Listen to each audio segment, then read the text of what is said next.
What up, what up, what up? Welcome to Shawn and Maya in the morning on SportsZone Chicago. It is TGI Mickey Ficky Friday, baby. It's the weekend, baby. And I am fired the freak up. It's going to be another great weekend. What, mid-80s all weekend? That's what I'm talking about. Let's see. That's what I'm talking about. Oh, 80 today? Ooh, Charlie. Not too hot, not too cold. This is what I'm talking about. This, my friends, is summertime shy. Man, I'm your boy, the Superback Shawn Sierra. Man, thanks for tuning in. If you're watching us on Facebook Live, well, then I guess you found us on Facebook. Now, you can also tweet the show. You can tweet us at SM_mornings or at SportsZone Shy. That's CHI, at SportsZone Shy. Now, if you're watching us on the app, boom, that's what we want you to do. We want you to watch us on the app. Make sure you download the app if you have not done so. It's SportsZone Chicago. You can find it on Google Play. You can find it on iTunes, find it on Amazon. Wherever you get your apps from, you can find it. It's for free 99, and I like that kind of party. Listen, see, I'm rolling solo, but I am not going to be all show. Listen, first and foremost, let me introduce my man. He's got some stuff he wants to do, but I need to get him his introduction out of the way first. He is the man behind the curtain. He is the whiz, as we call him. He's my Puerto Rican Swiss Army knife, Ivan Vargas. Ivan, what's up, Papa? How are you? Good morning, Shawn. What's up? How we doing? Good. Not too bad. Just a little behind, but I'm catching up quickly, gaining ground. Okay. All right. Well, I'll let you go do what you do, and then we'll bring you back a little later. All right. Well, listen. If you want to follow me, just me personally online. Want to know what I did? Let me tell you what I did. Want to know what I did? Here's what I did. I made it nice and easy for you, folks. Nice and easy. One handle for Facebook, Twitter, Instagram, Snapchat, the Snap Up. All one handle at the Shawn Sierra. If you want to follow my lovely co-host, Maya Akai, you can follow her on Facebook and Twitter at the Sports Chica. If you want to follow her on Instagram because you do it just for the gram, you can follow her at Maya_Akai. It's MAYA_AKAI. Listen, when I say we got a great show, I was not bull-jiving. Whew. Sorry, I got to turn off my phone all crazy. People are texting me, no, not right now. I got a show. When I tell you we got a great show for you, I'm not bull-jiving. 10 o'clock, Joseph Phillips, you know our man from the Chicago Crusader. He's going to call in for the first hour or our top of the morning segment. And at 10 o'clock, Kenneth Davis is going to call in, another good friend of the program, for the second hour. And guess what? In case you didn't know, and if you don't know, now you know, we're back to 3 hours starting today. So we're going from 9 a.m. to noon Central Standard Time. At 11 o'clock, Nick Harvey and Shawn Little from the No Ketchup Podcast are going to sit in with me for that last hour. Joseph Phillips on the Chicago Crusader at 9 a.m. in a few minutes when I introduce him. 10 o'clock, Kenneth Davis. At 11 o'clock, Nick Harvey and Shawn Little from the No Ketchup Podcast. Woo-wee! Man. Was I bull-jiving? Or was I not bull-jiving? I'm telling you, we got a great show. We have so much to talk about. Well, guys, you know how we do the first segment of every show. It's called Top of the Morning to You, and these are the hot topics of the night before, just of sports in general. And boy, oh boy, do we have some doozies. But I got to bring on my guy. Man, he is sports director over at the Chicago Crusader.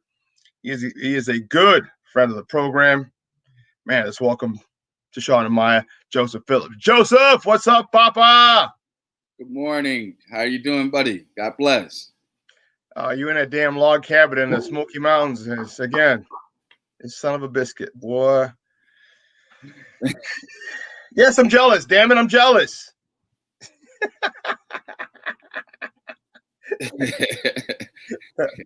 Oh, man. How's it going, Papa? How's the weather out there? I'm doing blessed, man. Just great to see this beautiful morning.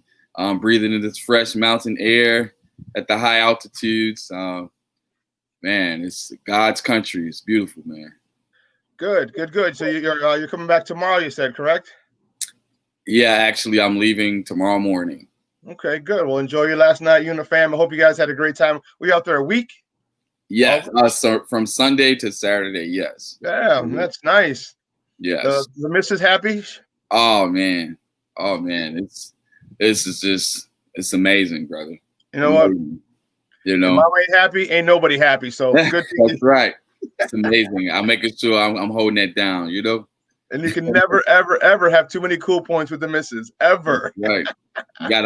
You definitely gotta shower them with gifts, man, and love them unconditionally and love them, from the bottom of your heart, I hear you. Well, good stuff, man. Enjoy your last day there, and we'll keep you on just for a little bit, our first hour, then you can get back to the you and the little one. All right. All right. Well, listen, guys, you know how we do. As I said, the first segment of every show is called Top of the Morning to You, and it's sponsored by the Chicago Crusader. Okay, where our man Joseph JG3, Joseph G. Phillips works. He is the sports writer and the multimedia content editor. And listen, let me tell you something. We have a lot of topics to discuss.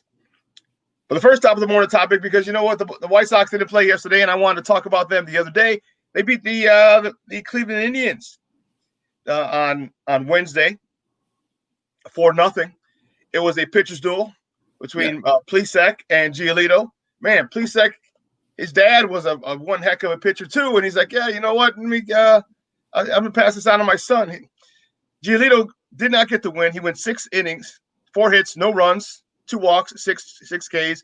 But Plesac went 8 scoreless innings. The White Sox only got to the reliever, so 4 runs. But I'll tell you what, the big story about that was Giolito. All right. Yeah. I know Maya's not a big Giolito fan. She's not here to defend herself. All right. And it's unfortunate, but I got to deal with this now.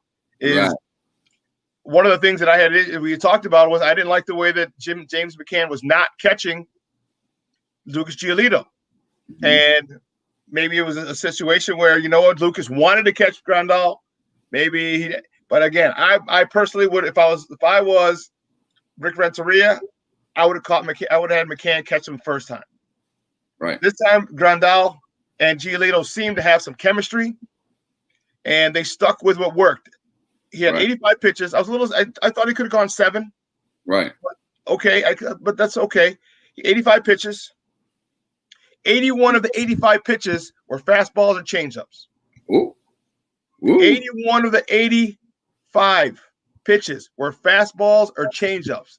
Wow. I mean, when you can pinpoint your fastball, Hawk had always said the best pitch in Major League Baseball is a well-placed fastball. Yes. And when you start doing that, there's no way. When you start thinking speeds, and because he threw I think it was two sliders and a curve, where the other pitches, or 2 and 2, something like that. Right. And he just hit him with fastball, changing speeds, change locations, up, down, in, out. All right, that's the thing because you're expecting and it's crazy because you have to expect 2 pitches. Mm-hmm. You have to, but not only do you have to expect what pitch, but then you have to look for where it's at. Right. When you're moving up and down in the strike zone, that messes with your mind. And John, I was call him John Garland, Lucas Giolito, because he reminds me of John Garland. Mm-hmm. Lucas Giolito was on it the other day, and again, he didn't get the win, but man, he shut him down. Exactly. You're exactly right, Shawn. It's everything you predicted. Actually, Giolito got the message. It's either you're going to be a gamer or you're going to be a buster. So you have to make a choice. And last year, he proved that he can pitch in the major leagues consistently. And I guess he just said, forget it. No matter who's catching or not, I still got to go out there and do my job. And what was the results? Shut out. Okay. I'm not giving up any runs to you guys, and at the end of the day, not only am I going to not give up any runs, I'm going to do it in a minimum amount of pitches.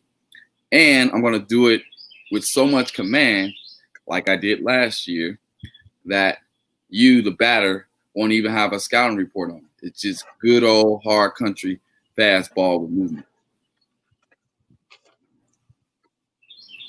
And in addition to that, I know that Grandal was pretty happy that he was able to at least form some type of chemistry with him overall, versus just, like going out there with that weight on his shoulder that, man, I don't want to be that odd guy out that every time I catch, we lose. You see what I mean? So there was some pride probably taken from Grandal. Like, listen, what works for you? Okay? I'm not going to try to make it fancy for you. Let's stay with what works for you. And just like, with any good fastball pitcher, if they got that fastball moving across the zone and it's changing in different direction, that confuses a hitter. Now, here's something I want to share with you, Shawn. I'll never forget, I always dreamed of playing organized baseball, and I got my chance one day. And I showed up to the park thinking that, I'm going to be this great leadoff hitter, and I'm going to set the table. And I'm talking all this trash to my buddies. I'm like, I want y'all to bring me home. We're going to get this done. I'm going to be the Juan Pierre of our team. When I looked on the mound, they got a guy throwing 80, 85 miles per hour. Now, I'm talking about 80. That's nothing to these Major League Baseball hitters. But to me, it was the fear of God, okay? Because I saw that ball. All I was doing was this. I mean, I was like, I got a little contact with a bunt, but other than that, I wasn't touching it. So I definitely can relate to a Major League hitter looking at a ball going 90 plus. You see what I mean? Yeah. Going around the zone where you don't have a time to react pretty much, no matter how fast you are or how fast you think you are. And the thing about it is that when they had an overlay, which I thought was great, they had an overlay on a couple of his pitches, and the release point for the fastball and the changeup were identical. So you're sitting fastball, and he hits you with an 83-mile-an-hour changeup. I mean, you swung, fall down, gotten up, and probably had a chance to swing again before that ball hits the catcher's mitt. And Right. It's and that's just because he's pinpointing. He starts nailing that inside, that the lower inside corner, okay, of the plate, which is a problem for you. Then guess what? Then now you have to make adjustments. You have to swing fast because he's hitting 90 plus. Then he hits you with that boom, that 83-mile-an-hour slow ball. You're like, oh snap! Again, off balance. Great stuff by Lucas Giolito. So unfortunately, again, he didn't get the win. He got the loss the first game, but he didn't get the win the second game. But I like the way he came in and the way he pitched and kept him in the game for 6. As I said, I thought he could have gone 7. All right, but Rick Renteria, I'm not going to say that's a bad decision on Rick Renteria. All right, because that one's not. With your pitchers, it's only a second game. You let them. You feel what you take them out how you feel necessary. But I was good with that. The next top of the morning topic. Hey, What's up? What's up, Papa? Hey, some quick breaking news. The Brewers and Cardinals have been postponed. I just got that note. Thank you very much. The Brewers and Cardinals have been postponed. COVID-19 again strikes again. I'm telling you, man. I'm really leery about this whole season being completed. There are going to be teams who, the Marlins they can't play till what? They're on timeout till for a week. The Phillies, and then everyone else who's played the Marlins, and they, you have there's a ripple effect that's going on. I'm really hoping that this season can finish. I don't think I said this before the season started, the restart, I should say. I don't think this season is going to completely be finished. Right. I don't. This reminds me of the old school Nintendo. You know how you couldn't save any games on there. You had to stay up all night on. I don't know if you remember Bases Loaded back in the day. Where you'd be up, you'd be like, man, I'm trying to win this World Series, man. But if I go to sleep, man, if the game goes off, it's over for me. Over. Yeah. That's what it feels like. It's like you don't want to push that reset button, but eventually you're gonna have to do it and start over from scratch and do it on a day when you're not tired. So that's my analogy with this whole baseball season. It's like you're this close from resetting this whole seast. Seriously. That's insane, man. Man, it's a lot of us were able to foresee this coming. And it's a crazy time, and wow, I pray that they're able to get the season completed. I don't know if they can. It's gonna be. I feel like they'll push for it, but it's the how can I say it without being nicely? It's the shit show that's going on. You know what I mean? Within Major League Baseball, with what's going on with Corona, the testing, the guys sitting. If the game's postponed, right? This is what Anthony Rizzo was talking about yesterday with Cincinnati. If there's no chance, why are we still sitting here together in the group? Why are we still in this facility? Why aren't we moving to the next? So you could, you could go about your business and continue on. You're not just stuck in this one spot where you don't know if you don't know what's going to happen next. You don't know who you're going to interact with. So it's like, to me, it's just been like it's been backwards. It's been real backwards. Yeah, very one important. of the things that you see the NBA seems to have a good handle on it is having a bubble. Okay. Oh, we got a comment from Jason Palmer. Cardinals had some positive COVID tests. MLB should have had a bubble. Yeah, but here's the only issue. It's easier to house 12 basketball players, okay, 30 teams of 12 basketball players, okay, and have them play on the same court. Basketball games go quick. That's an hour and a half. Right. Okay, you can't do 30 baseball teams and regulation. I mean, I don't know. There's not a regulation-sized baseball field because all the outfields are different. But I'm saying, so you're going to have to find, if you do that, you're going to have to find a city. Can't be in Florida. Right. Or, because, you see that because one person gets out, then who knows what's going on. Okay.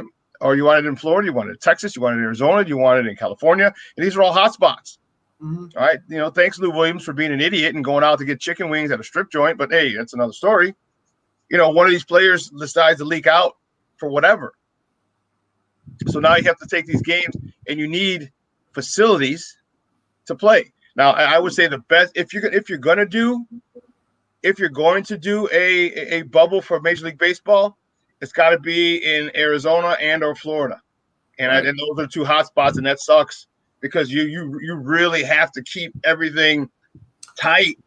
Well, Shawn, that could have been solved if they would have just kept them in Arizona and Florida in the first place. Yep, it would have been. This is all because Major League Baseball and granted, everybody else had no clue what the hell they were doing. This is because they went ahead and they just reacted. If there's a pandemic out there and they're quarantining people all across the country, right? And you have your league in 2 spots, your entire league in 2 spots, why the hell would you go ahead and send them out to the rest of the world? Yeah. Right here. Right, Joseph. Money. Money.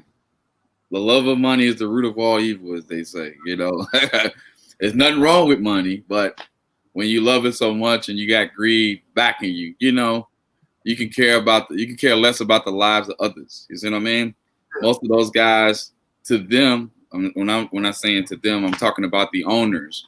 They're just stock to them. You see what I mean? Or property to them, even though they're multi-million-dollar property, but they're disposable. You see what I mean? So, in other words, you got a job to do. Get out there and do it. We can care less about your emotions or your feelings. Our bottom line is profit, not people. So you got your social entrepreneurs, and then you have your regular entrepreneurs. Regular entrepreneurs, bottom line profit. Social entrepreneurs, bottom line people. And you try to bring those two together, sometimes there's a conflict there. Yeah, and that would be the most ideal, Ivan. Even if you had and send everybody back to their spring training, because now even though Arizona is a hot spot, and it is, and so is Florida, you can kind of say, okay, we're going from hotel to fields, and you have a slew of fields, so you can have all the games going on at once. Yes, and then boom, get your ass back to the hotel. Just like you were doing in spring training. You know what I mean?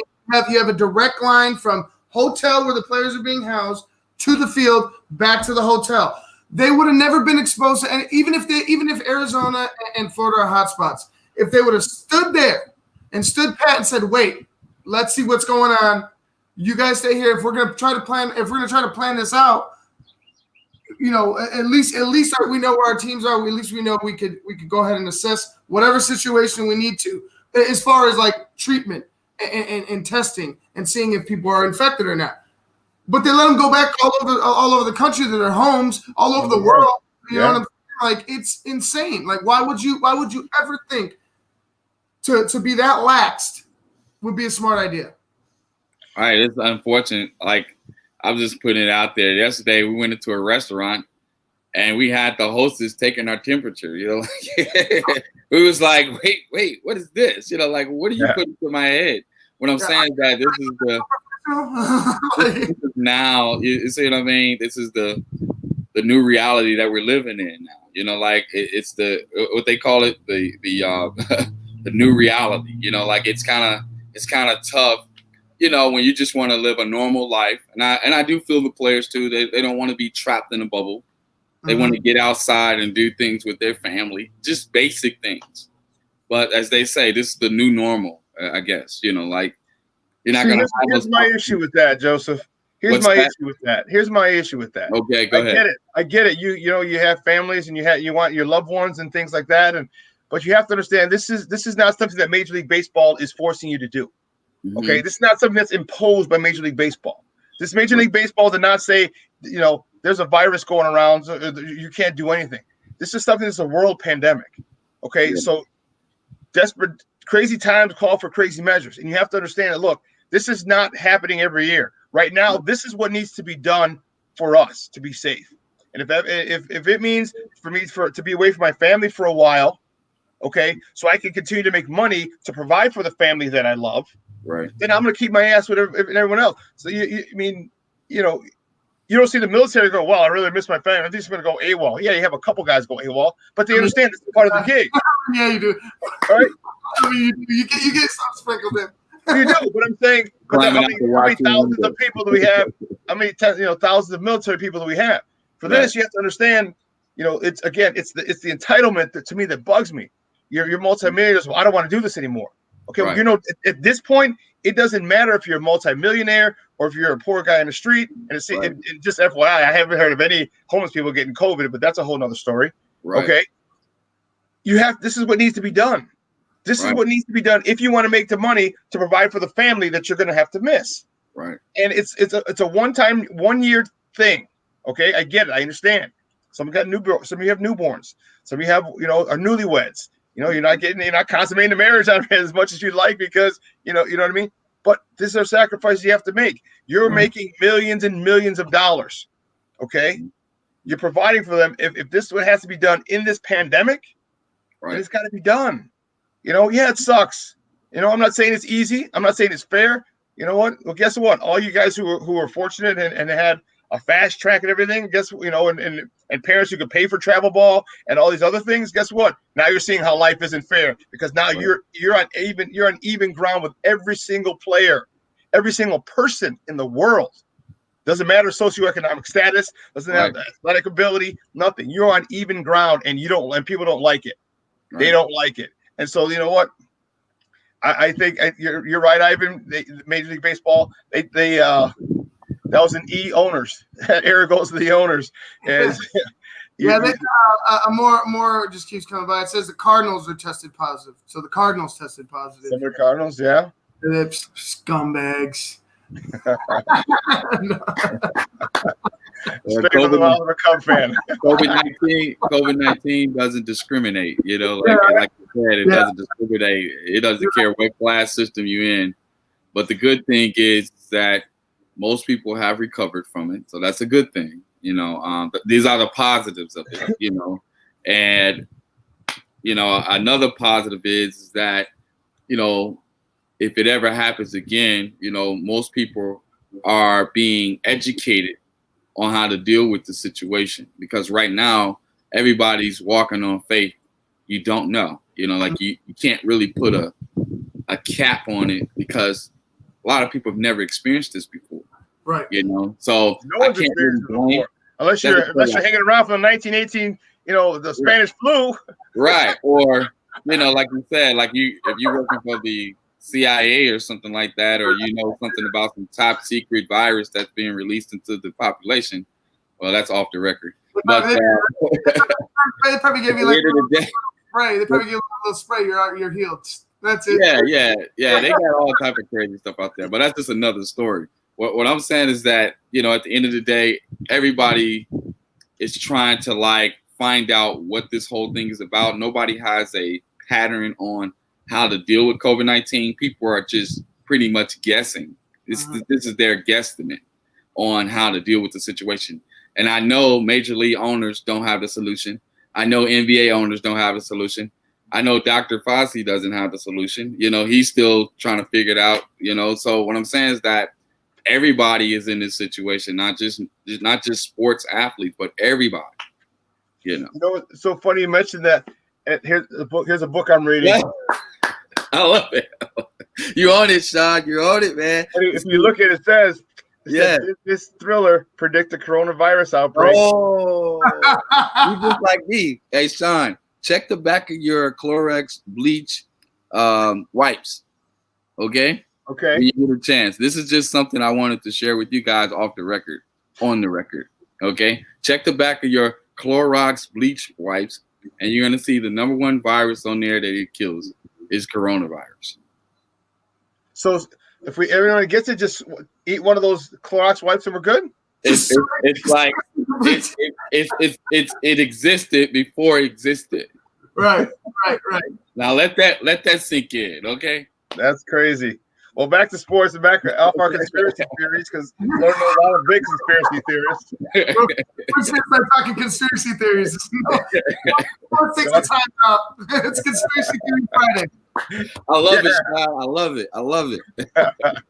Well, the next top of the morning topic is the Cubs. The Cubs game was rained out yesterday. However, unfortunately, they lost the other day. They lost 12-7 to the Reds. Kyle Hendricks, who was sharp, very sharp, complete game, no hitter opening day, not so sharp his second game. 4 and a third innings pitched, 7 hits, 6 runs, all earned, 2 walks, 3 punch outs. Kyle Hendricks had a rough day at the office, game number 2.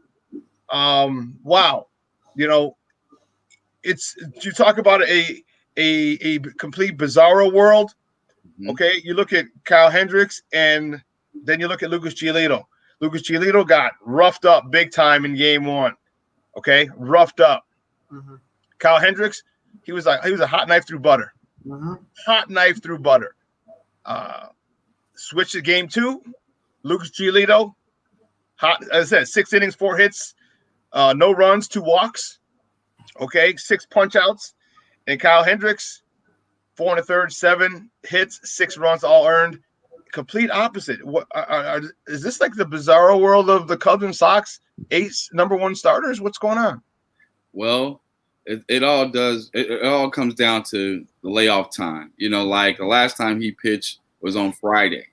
Okay, so you count from Friday till until those days. Eventually there's going to be some rust there. I'm not making any excuses from Cal. Normally he's mentally prepared. But with all these dynamics going on with the virus and then prep time, and you can make all type of excuses. But at the end of the day, you still have to go out there and produce. Now, I'm not used to seeing Cal having these type of mental lapses. You see what I mean? But for some reason, and I'm going to give credit where credit is due, the Cincinnati Reds, they hit us well. Actually, they play us well. And They do. And I'm talking about from top to bottom. They do have a stacked lineup. And one of the guys that's on their team, hint, hint, nudge, nudge, was a former Cub. And that's Nicky, darling Nicky Castellanos. He knows. Nicky knows our game plan. So he's like, okay, listen here. This is Cal's go-to pitch. All right? When it comes, hit it. Okay? Plain and simple. This is a copycat league. You see what I mean? And I'm not trying to make an excuse for Kyle Hendricks. I'm just saying that Nicky's on their squad now. Nicky was one of our top hitters last year. Yeah, he was. So he spread word. Joey Votto, he's an expert hitter, period. And I know he's in the conversation with Nicky. Most of the guys like, hey, what did you learn from playing with the Cubs, being around Kyle Hendricks? What does he go to? What is he like? Yeah, so they use that as the strength. The Reds are like the baby brothers of the Brewers. They like that irritant for us, but we know how to keep them in their place. But they're on the rise. You see what I mean? They know that every good team has that. Remember when the Rays were bad, and they would always give the Yankees the flux though. They would always give the Yankees the flux. Right. Every good team has that one team that, regardless of where they stand, it's usually at the bottom of the division. They still give them problems. They still lose to them, an inordinate amount of times. So, and that's how it was with the Reds for you guys. And guess what? The Reds got better. Yeah. So that was when they were bad, a pain in your neck. Now they got better. So actually they're more talented. So yeah, that's a tough one. Well, listen, we got to take a quick break. And on the other side of the break, We have more top of the morning topics, so don't go anywhere, folks. Keep it locked right here with Joseph, Ivan, and myself, Shawn and Maya in the morning on SportsZone Chicago. Quicken Loans presents the Sports Flash, driven by Jeep on 1330 and 95.9 The Zone. Lorenzen glancing back at Rizzo, and the pitch on the way to Baez. Swinging a fly ball towards center field and deep. Back goes the center fielder to the wall. That ball is gone. Home run, Javier Baez. His second of the game, and the Cubs have opened it up and lead 8-3. Cubs radio with the call. Javier Baez with a pair of homers. He doubled and scored on a dive to the plate. Alex Mills went 6 solid innings, and the Cubs extended their strong opening streak. 8-5 the final over Cincinnati. Chicago's won 4 of its first 5 games. The Cubs have scored first in each of them. Mills held Cincinnati to 2 hits over 6 innings. Continuing the strong early season play of Chicago's starters, the Cubs pitchers have a 1.80 ERA and a 131 opponent batting average so far. Blue Emu promises no chill, no burn, no odor, just what you need to soothe tired muscles and joints. The Sports Flash is driven by Jeep. Chuck Sanders, 1330, 95.9 The Zone. Indeed knows you've got big goals for your business, and we understand hiring is a crucial part of that. You need to hire people who will make a real impact. Indeed can help you find those important hires faster while paying only for what you need without any long-term contracts, thanks to our super flexible payment options. Start finding your important hire today with a free $75 credit for your first job post and get in front of more quality candidates. Go to Indeed.com/high impact. That's Indeed.com/high impact. Terms and conditions apply. Hey, save that bee. We need him. Did you know pollinators are more than just honeybees? Did you know 1 in 3 bites of food is made possible by pollinators? That's why Prairie View A&M Cooperative Extension is prepping for pollinators this summer. Identify your backyard pollinators, take photos, and plant the flowers that help them thrive. Visit agnearme.com. That's agnearme.com to download our pollinator prep guide today. Let's get prepping.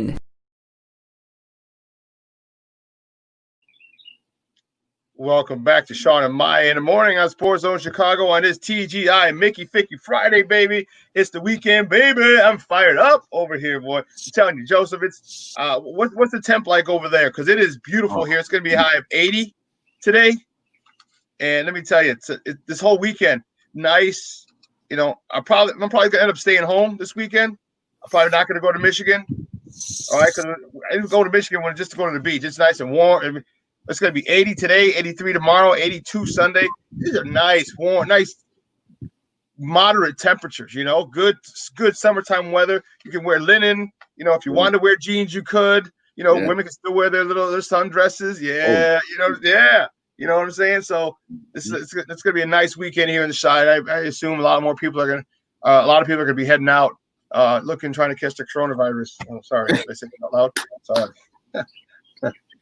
Corona proof. You know, people just don't want to listen, man. People just don't want to listen. Like, I'm one of those guys. I'm on vacation right now. Like, Smoky Mountains, not like you're hanging around with people right now. Like, I'm trying to stay Corona proof, bro. I can see it. I can see the reflection off the window, man. The trees, right? Yep. That's beautiful. What floor are you on? Like the 7th, the 6th? Man, I'm at the top of the mountains that you can get. Like, I'm at the top of the mountains right now. Like, literally, I can see the top of the mountains and the top of the trees. I'm on the top of the trees in the tallest parts of the mountains. I think this is the highest I can get in the city because I can see everything. It's crazy. Anyway, all right, before I start getting pissed off again, next top of the morning topic. Corey Crawford. So he was one of the coronavirus victims, as reported by multiple reports recently, and he's ready to go for Saturday's game against Edmonton. He had a good showing in their preseason game, or the exhibition game, I should say, against the St. Louis Blues. He played a period and a half, and I think he stopped 4 or 5 shots. But Corey Crawford is ready to go for Saturday's game against Edmonton. How important is it for the Blackhawks to have Crow between the pipes? Wow.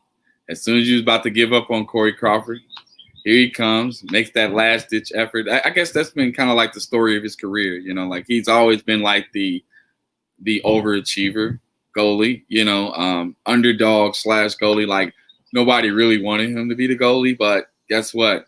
He got us a Stanley Cup championship, so we're gonna roll with. You see what I mean? And at the end of the day, the Crow continues to fight. He's like, hey, I'm not gonna go out without a fight. If you're gonna get rid of me, I'm gonna make you remember why I led you to the Stanley Cup when I did. So he's in that situation again where he has to fight for his spot. You see a lot of young guys coming up behind him, and I think he can feel that pressure, that he has to actually step up and perform. So good for Corey. It's huge. If the Blackhawks have any shot of advancing past the first round in Edmonton, they're going to need Crow between the pipes. Yeah. This guy is a two-time Stanley Cup winning goalie.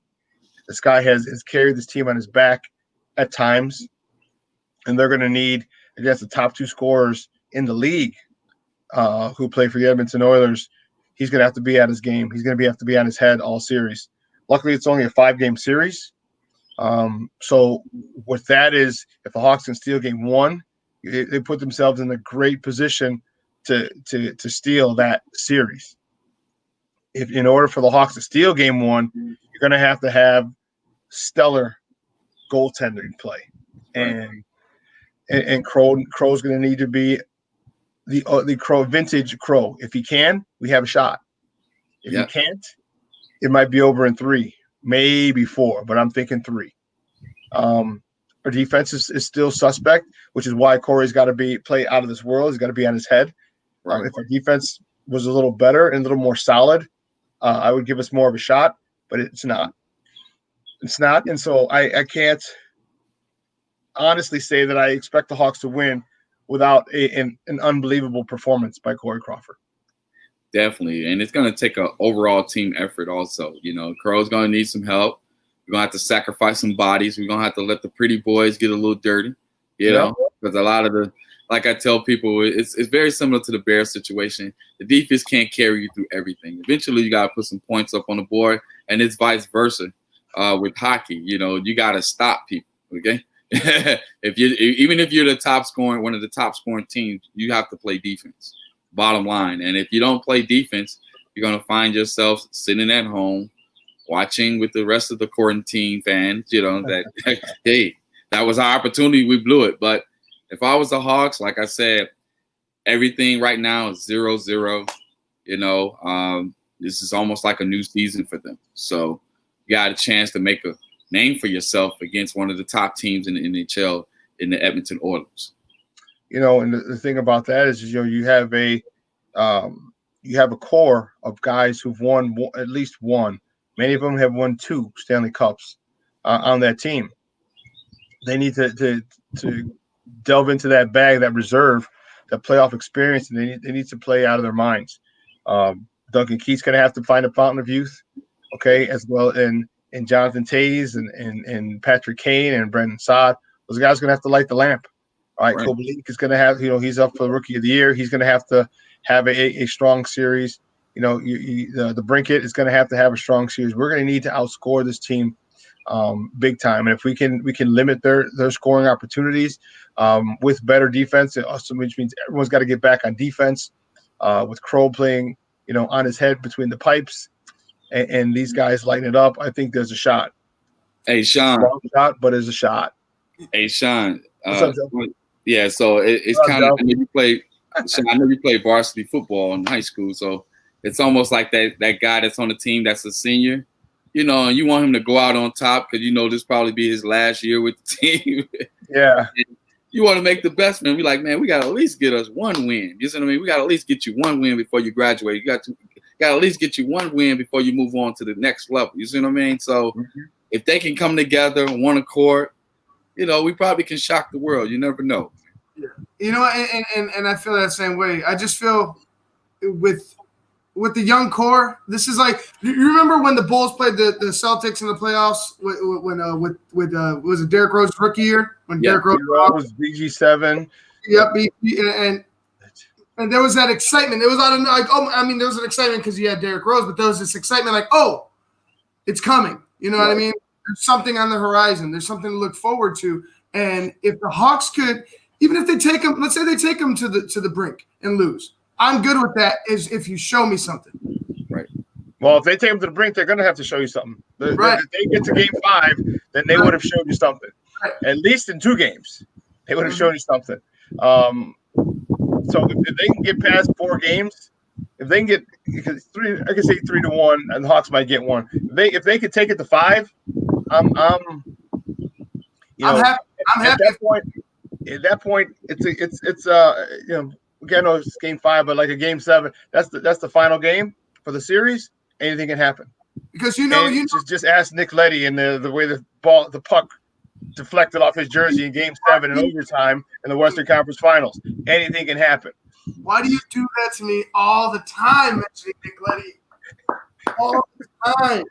But that would have been a 3-peat for the Hawks, and that would have cemented them. Okay, it would have been 2013, 2014, and 2015. That would have been that 3-peat in addition to 2010. Okay, and they would have been up there. You would have had to put them in the conversation with the Edmonton Oilers of the 80s. Right. They would have demanded that you be in that be in that conversation. 3 in a row. Come on, man. No doubt. Shawn, you know, like me, I'm gonna make these irrational. I'm gonna have these irrational ideas if they get to a game 5. I'm gonna be like, man, how do I, like in my brain? I'm gonna start setting it up. Like, how do they get over here? If they could beat them, can they beat them? Can this match? I'm just gonna be like, it's gonna be everywhere. You know what I'm saying? Just irrational thinking.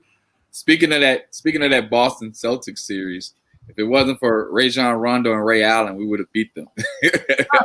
Yeah. They were like terror number 1 and terror number 2.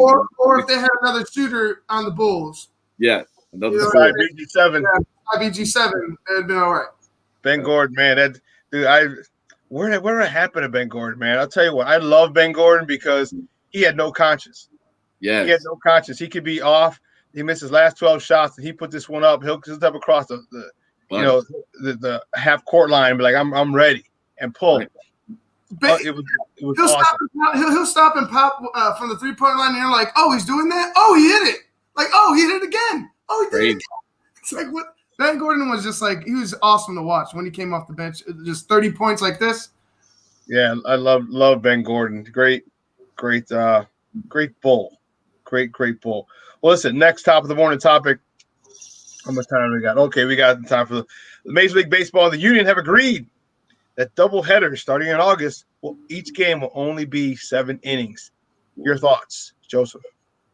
Wow, like I said, I keep taking you guys to these video game references. Just like I tell folks, like when I play MLB The Show, I put it on 3 innings. There's a reason why I do that. It makes the games more competitive, and you don't have to wait as long. But at the end of the day, most people, this is for those non-traditional baseball fans who complain about the game being too long.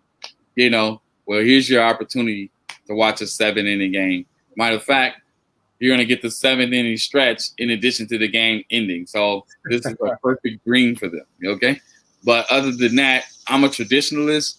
Let them play, and I believe, you shouldn't shortcut or cheat the next person, when it comes, or the other team, because you never know how they want to match up on that day, and you're going to take a complete game away from a pitcher that might be doing well on that day, having a no-hitter.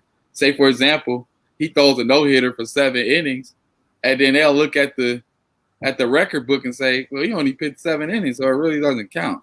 You see what I mean? So you look into those scenarios, you're like, man, you don't want to take the integrity away from the game. You see what I mean?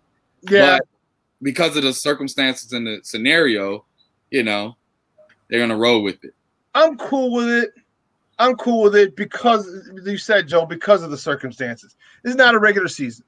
Right. Okay. This is not a normal season. So adjustments have to be made, and you got to roll with them. Some people are going to like them. Some people aren't going to like them. Too damn bad, and the fact of the matter is this is a pandemic that we're dealing with. If the season even gets completed, right, it's going to be a miracle. Okay. So I can deal with, I can deal with with crazy rules that they have for this season only. I can deal with it. Okay, as long as next year with the COVID virus being gone and everything's back to normal in the world as well as in the baseball world, then obviously then it's not going to play. But this year, you have to. People have to be.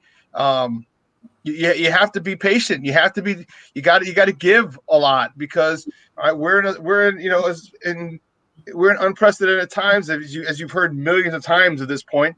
It's unprecedented. Like I said, unless you're hanging around from 1918, the Spanish flu, no one knows how to deal with this. Right. Okay, so special rules have to be made. You're always going to have your critics. You're always going to have your haters, and and there are people who are put in these positions for a reason. Some make bad decisions. Yeah, like baseball not being held in a bubble.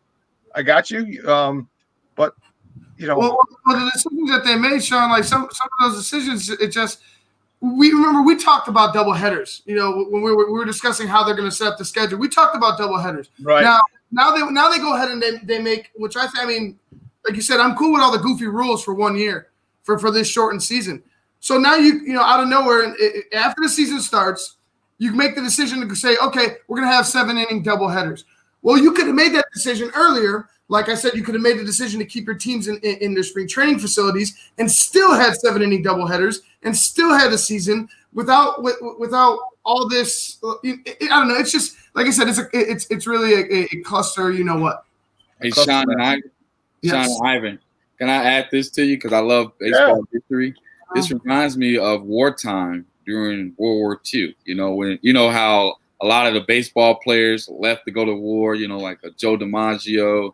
And all of these guys, and you weren't getting your everyday regular starters. You see what I mean? So no one really remembers those.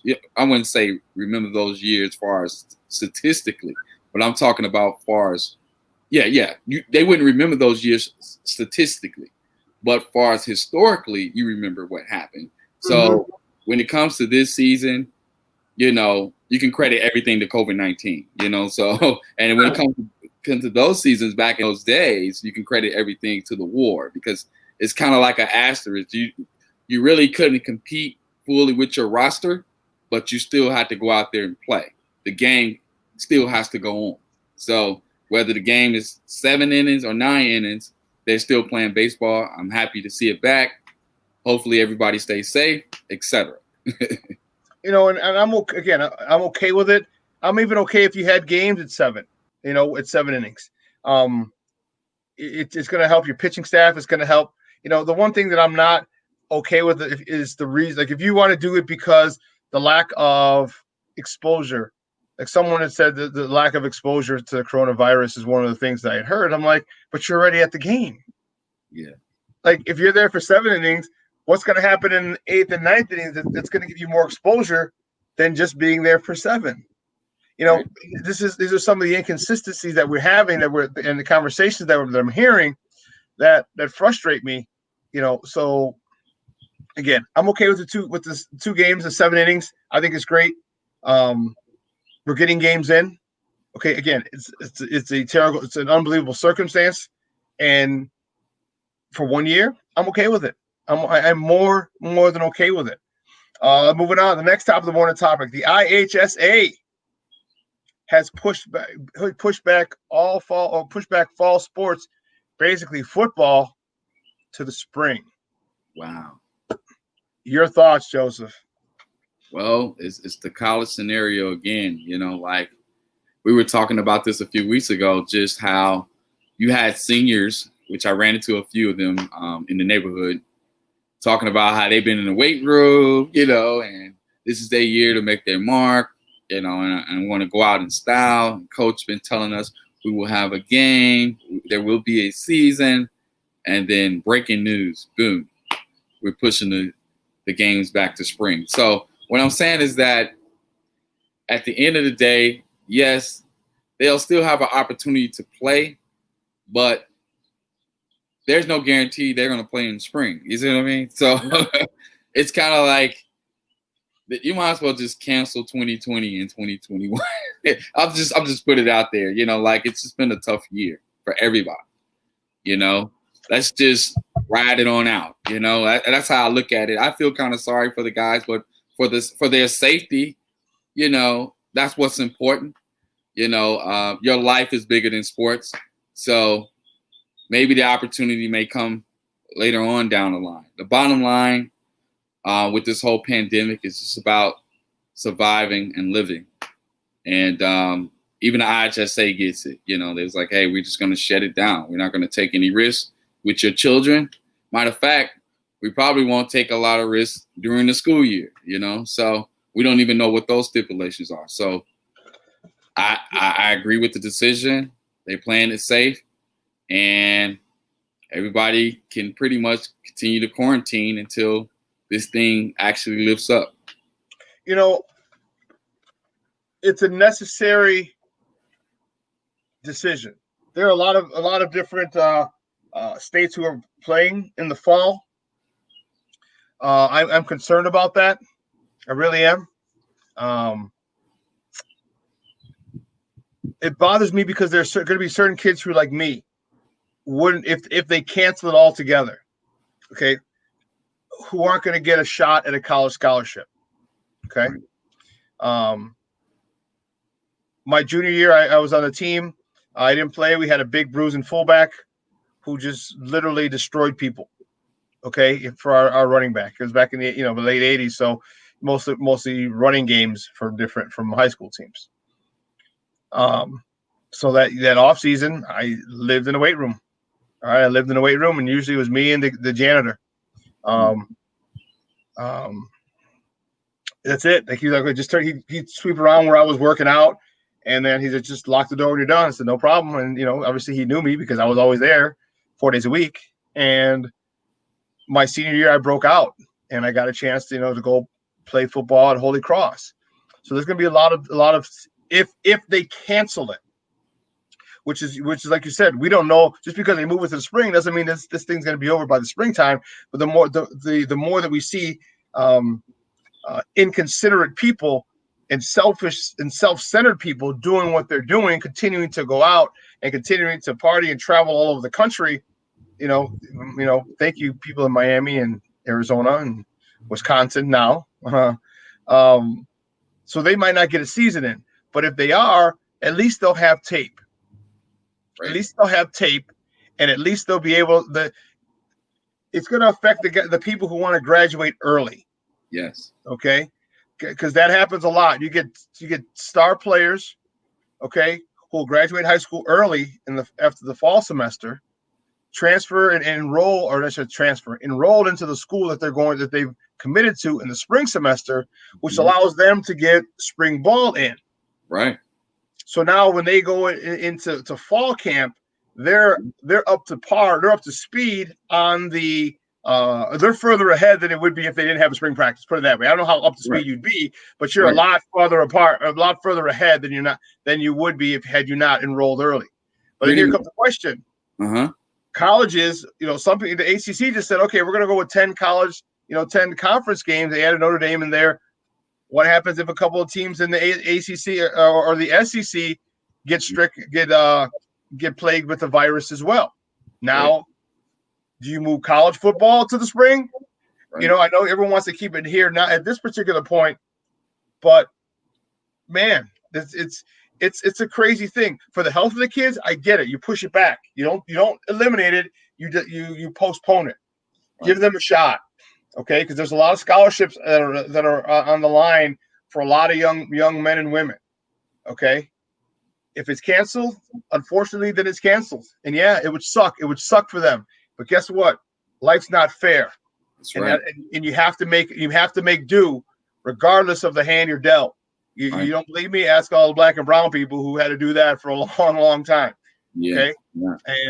And we'll go from there. But in the interest of safety of the kids, I think it's a good idea.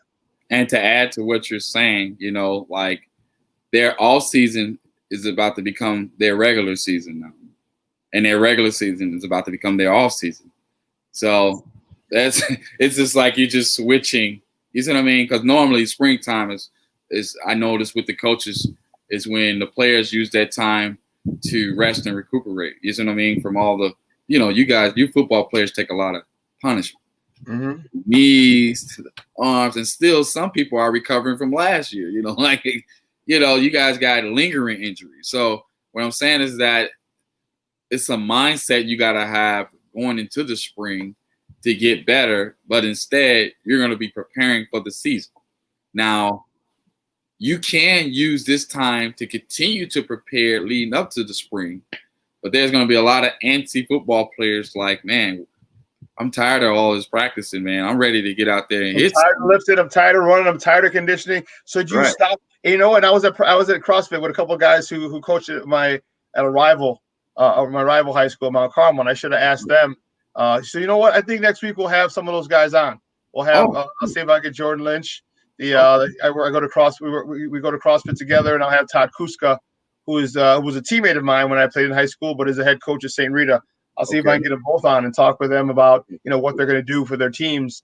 Now that the season is going to be in the spring, if it even happens. Because I'm anxious to see, because we'll find out. So that's an interesting thing on how that's going to play out, because the kids, like I know a couple of kids at Rita who had decent years last year and got a couple of looks. But man, there's nothing like your senior year, man. You've been in that weight room, you've been busting your ass, you've been conditioning, you've been training. You're getting big, you get strong, you're getting bigger, stronger, faster. Okay, you've been in the system for a couple of seasons now, and now is your time to break out. And yes, you have a couple of small offers, and that's great, because most kids respect every offer that they to play that they get at the next level. But sometimes you want more. You say, hey, I know I can play at a higher level than this. And I hope they get the opportunity due to this virus to live that out, because playing college football is fun. It's a whole nother ball game. And I was one person who has, and there's a fraternity of us guys who played college football, and there's nothing like it, man. There really isn't. And you always want to play at the highest level that you can play at.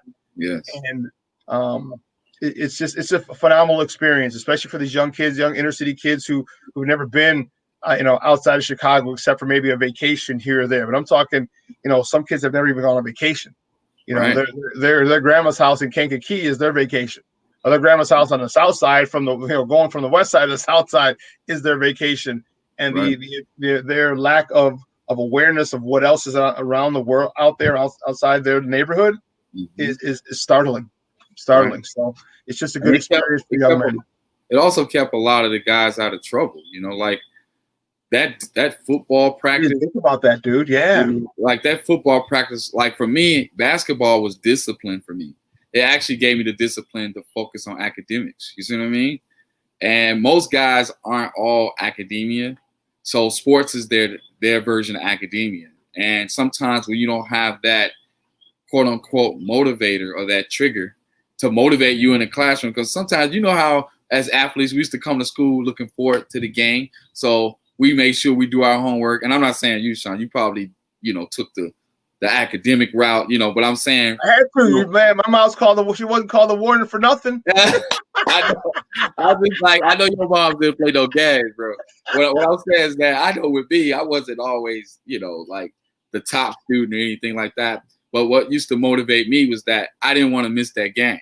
Okay. So therefore I'm getting my work done. I'm making sure I'm turning in my work on time.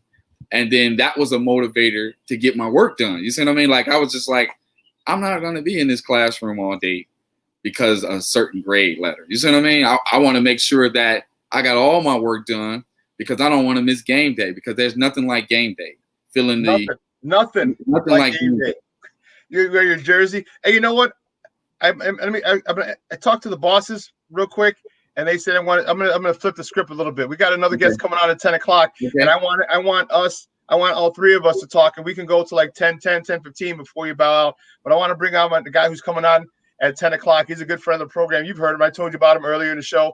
Man, let's welcome, because I want him in on this conversation as well, because he was a high school athlete as well. Guys, welcome to Shawn and Maya, Kenneth Davis. Kenneth, what's up, Papa? What's going on, Shawn and Joseph? The script, man.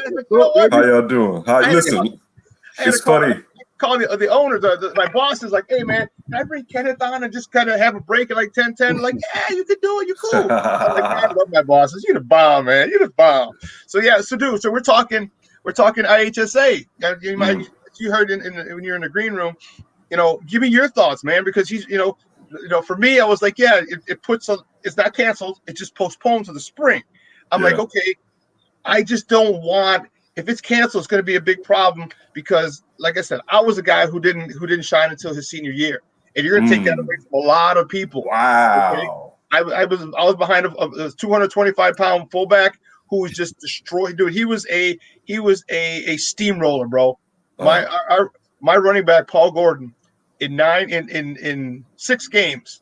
When they finally made him a starter in 6 games, had over 900 yards in 6 games because this guy was just literally destroying. He was a snowplow. Just everything in his way, he moved. And Paul was able to run. And so I was like, man, all right, well, next year's my turn. I lived in the weight room, and that's when I got some pub, and that's when people saw, people in Holy Cross caught me. Mm-hmm. Your thoughts, because I know you played high school sports as well. How would you feel? And then Joseph also mentioned this as well. He said, you're not in season now, and you could kind of act a fool now because your season isn't coming until later. Now we would be, football players. We mind our P's and Q's because you don't want to miss a game day. Dude, you know how many kids are acting a fool? Listen, I remember guys who was like, "Yeah, you guys want to come over to our house and party after the game?" And we'd be like, "No." And those cats, I mean, one thing too, also think about, just like you just said, you lived in the weight room, right? Now you're throwing the schedule off. So yeah, some guys are so diligent, they're going to work out regardless, right? But there's some guys that are not going to be in shape in the springtime because usually, and look, when are they going to do doubles? How are you doing doubles during the school year? Think about that, right? Yeah. I mean, at one point now, this age me.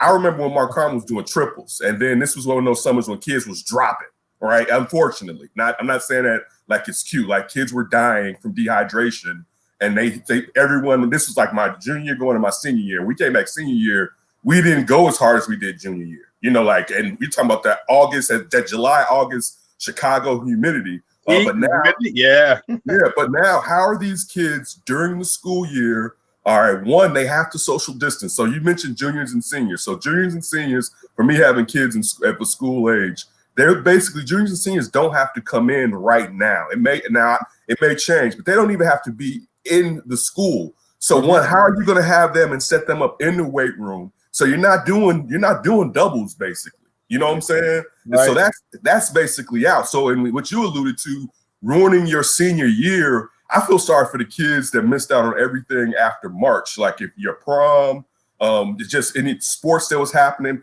Look at the kids that was in a tournament that didn't even get to play in the tournament. And then to go to the point with Joseph, man, I remember missing a game because I got a bad grade. And this was the only game I missed because we used to have to go around and take a paper around. Right. And your teacher said to write. You have to write. I think I got an F or something. It was a bad week. And I said, this would be the last. I had a buddy, right? Buddy Shawn. He didn't play again. Like I remember we were leaving Bishop McNamara, right? The great Lee Lafayette, I believe. I believe it's Lee Lafayette. He went to Notre Dame and became a defensive back, right? And this kid was a killer running back, man. I almost got him. He took an angle. I couldn't get him. He was in this close. If I would have leaped earlier. But it was our last game. And I think about Shawn. We were all broken up. And I was like, damn, Shawn didn't get to play like the last 5 or 6 games because of grades, right? And when you think about the dedication that you have, and again, I can't say it's ripped away because it's on you that you're not doing what you're supposed to be doing in your classes. But still, just to look at these kids, and we said, as you said, it's moved to the springtime. But listen, look at baseball. Look at the Cardinals and the Brewers, right? You can say, and these are kids. Like at least those professional players are getting a check to risks that whatever may happen with exposure to COVID, and we don't know the long-term ramifications of it on your body. You know what I'm saying? But these are just kids, and kids may want to do it. I know as a parent, I'd probably be like, slow down. Unfortunately, especially for kids that are going to take that next step to college through scholarships or even being a walk-on, how can you tell somebody to slow down? So it's messed up. You know what I'm saying? I hate to say it. One of these times, I'm happy to be old because I'm not. I'm happy. We did our time. Think about this kid, and I'm gonna try and get him on. Actually, a buddy of mine just linked us up on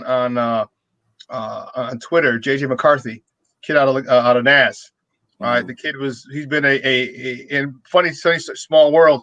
So a buddy of mine hooked us up via on Twitter, and his quarterback coach, his personal quarterback coach, is a guy I played football with for like 3 or 4 years. So I know him, through a lot of other people. This guy's one of the top quarterbacks in the country. He committed to Michigan. What if he gets hurt? He's playing in his senior year because they thought they were talking about canceling the football season. His dad transferred him into IMG. That very, very, very $80,000, very expensive school down in Florida. What if he gets hurt? What happens to all these athletes who get hurt? Okay, now you're going to miss your season. So because we see a lot of freshmen who play, true freshmen who play. Now you're going to have to redshirt. So you redshirt, but then there's other people next year's class. They're not going to if once it goes back to normal. Guess what? They might enroll in the spring. You know what I'm saying? So you can't practice, you can't play because you're hurt, whether it's an ACL or a rotator cuff or Tommy John or something, whatever it is. And now you're on par with this other kid at these big programs, and you lost out because of the situation. And again, it's not Michigan's fault. It's not any of the big colleges' fault. It's not anyone's fault. It's just the situation that we're living in. If you get hurt in this season, if it happens in the spring, you're automatically redshirted if they want you. If Shawn, they want you. Shawn and Kenneth, 2 things just real briefly.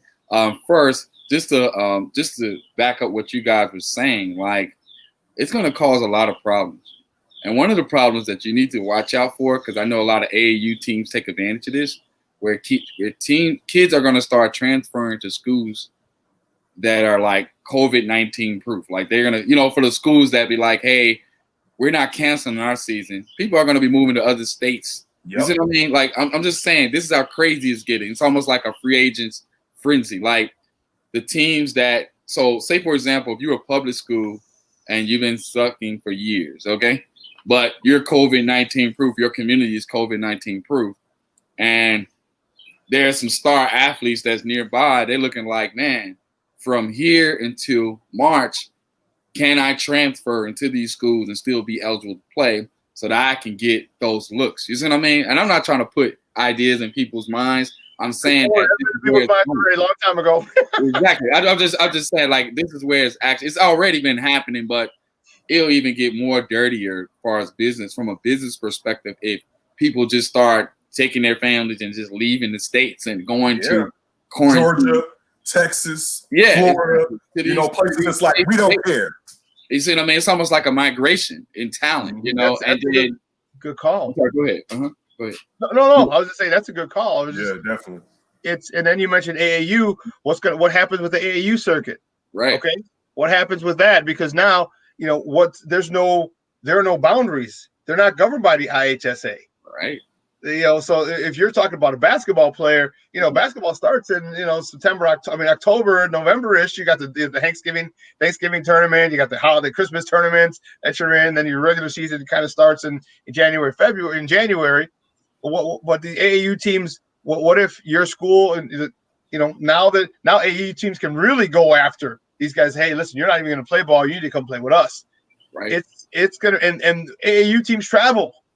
They don't stay in the same spot. These guys travel because they're sponsored by Nike. They're sponsored by Adidas. They're sponsored by I think it's Puma making a comeback. They're sponsored by Under Armour. They got money, so they get sponsors. So this is really it's interesting to see how this is gonna play out. You know what? You guys know of our new show, What's Up, Cuz, and that's with Lance Irvin and Jason Palmer. Well, Lance Irvin is the son of the legendary, God rest his soul, Mac Irvin, the godfather of the AAU, of the Mac Irvin Fire. And so we'll talk with him probably next week and see, what are AAU teams going to do? Are they going to be more aggressive in recruiting these basketball players? Because you might not be able to play.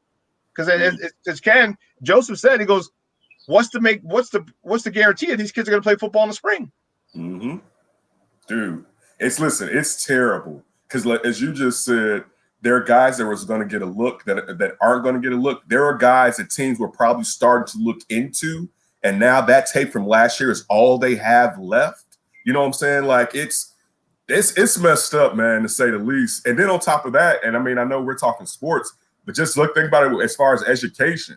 All right, I mean, because all these guys aren't going to go on to be pro athletes or whatever, and just how how discombobulated that is as far as remote learning. How well is it? Is it?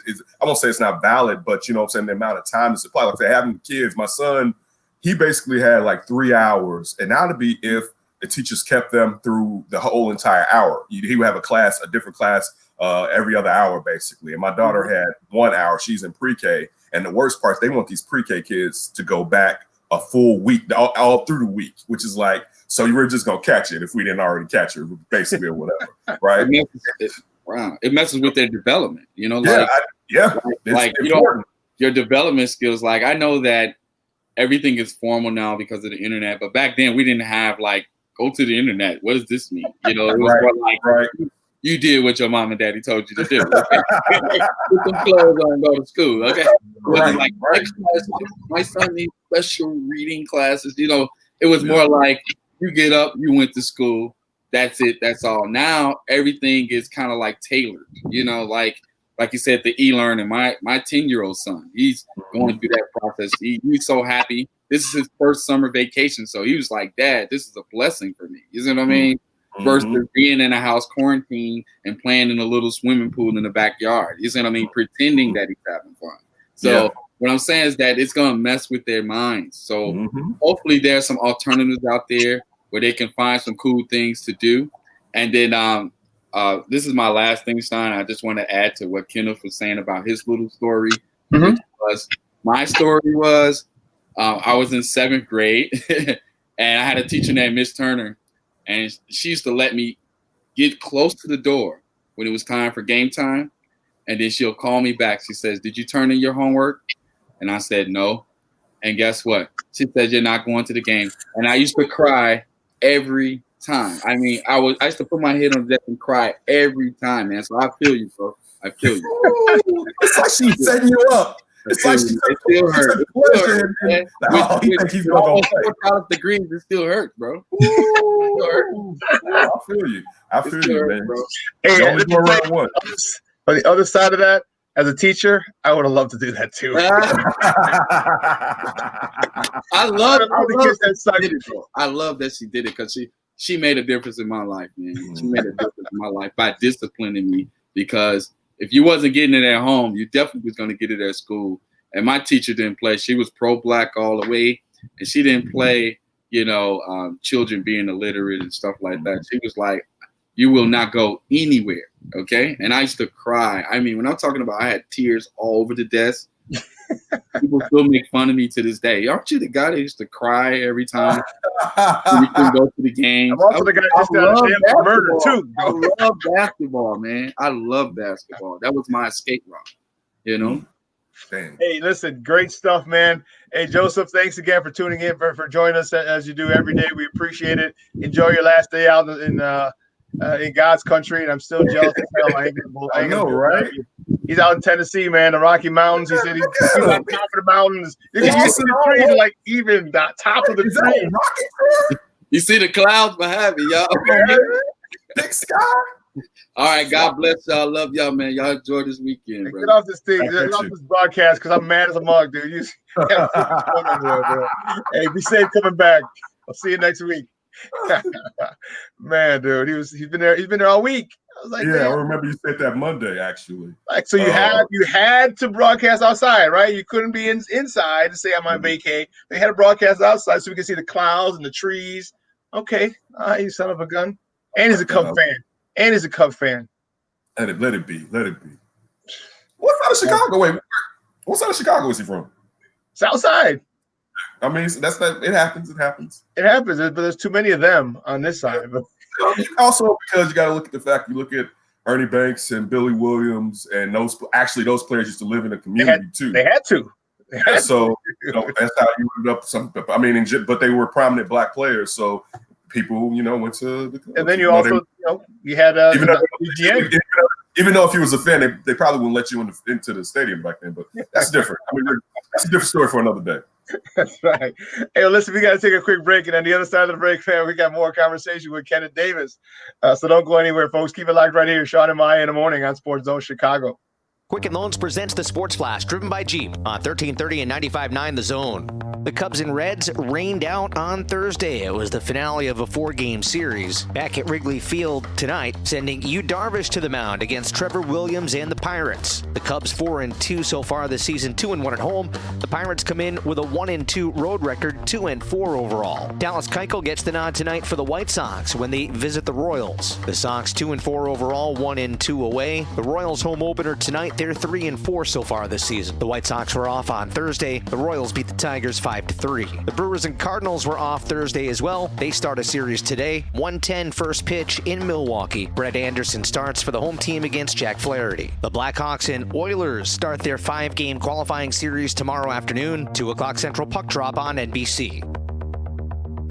Blue Emu promises no chill, no burn, no odor, just what you need to soothe tired muscles and joints. The Sports Flash is driven by Jeep. Chuck Sanders, 1330 95.9 The Zone. O'Reilly. When you need auto parts, O'ReillyAuto.com is just a few clicks away. We offer convenient options for you to get your parts quickly. Order online and pick up for free at your local O'Reilly Auto Parts store. We'll even bring it out curbside. Or you can have your parts delivered right to your door with free shipping on most orders over $35. Visit O'ReillyAuto.com. O'Reilly Auto Parts. Indeed knows you've got big goals for your business, and we understand hiring is a crucial part of that. You need to hire people who will make a real impact. Indeed can help you find those important hires faster while paying only for what you need without any long-term contracts, thanks to our super flexible payment options. Start finding your important hire today with a free $75 credit for your first job post and get in front of more quality candidates. Go to Indeed.com/high impact. That's Indeed.com/high impact. Terms and conditions apply. Welcome back to Shawn and Maya in the morning on SportsZone Chicago. And we are joined by a good friend of ours, good friend of the program, Kenneth Davis.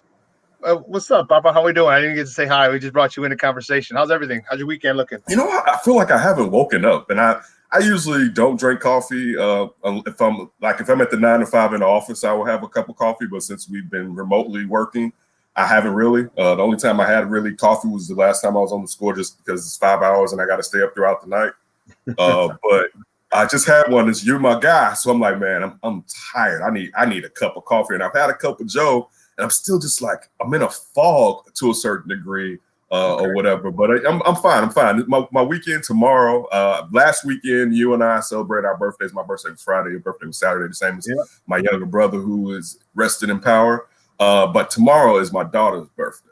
Okay. So how'd you like birthdays in your family?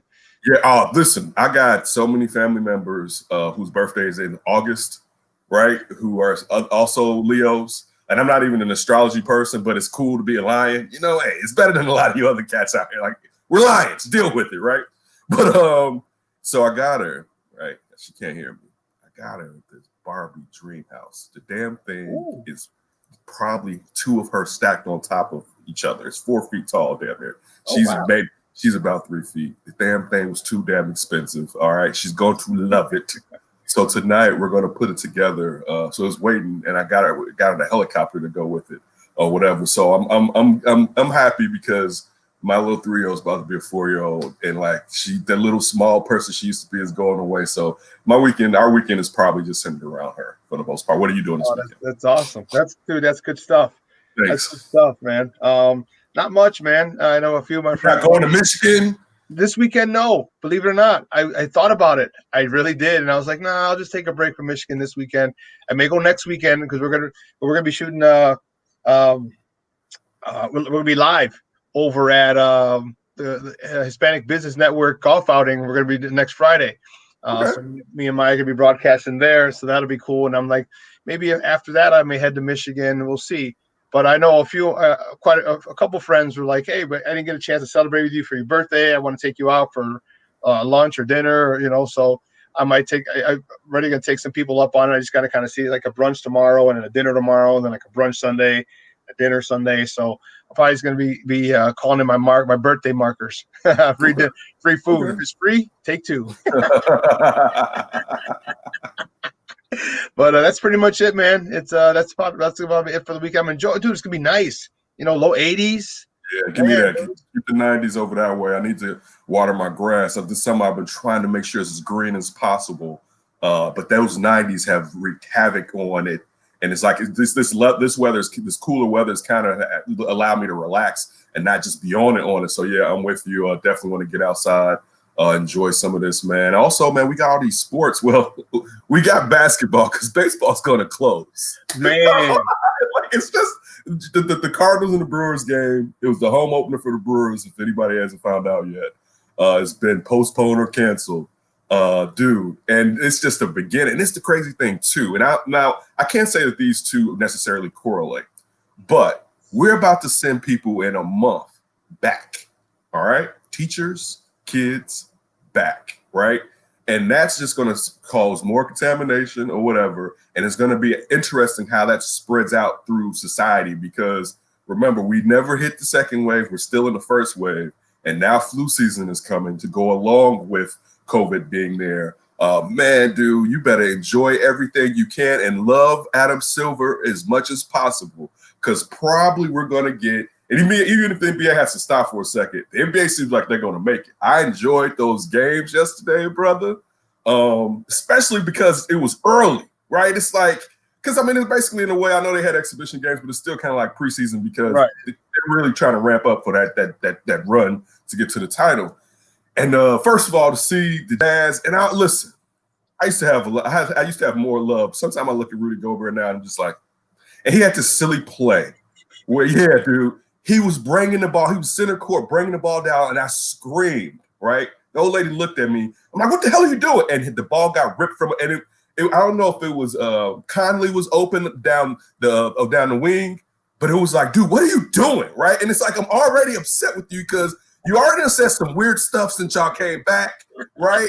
You was playing too much. Like, you need to relax, right? So, enjoyed definitely seeing that game, even though Zion played in bits and pieces. Yeah, that was a little weird how they distributed his minutes.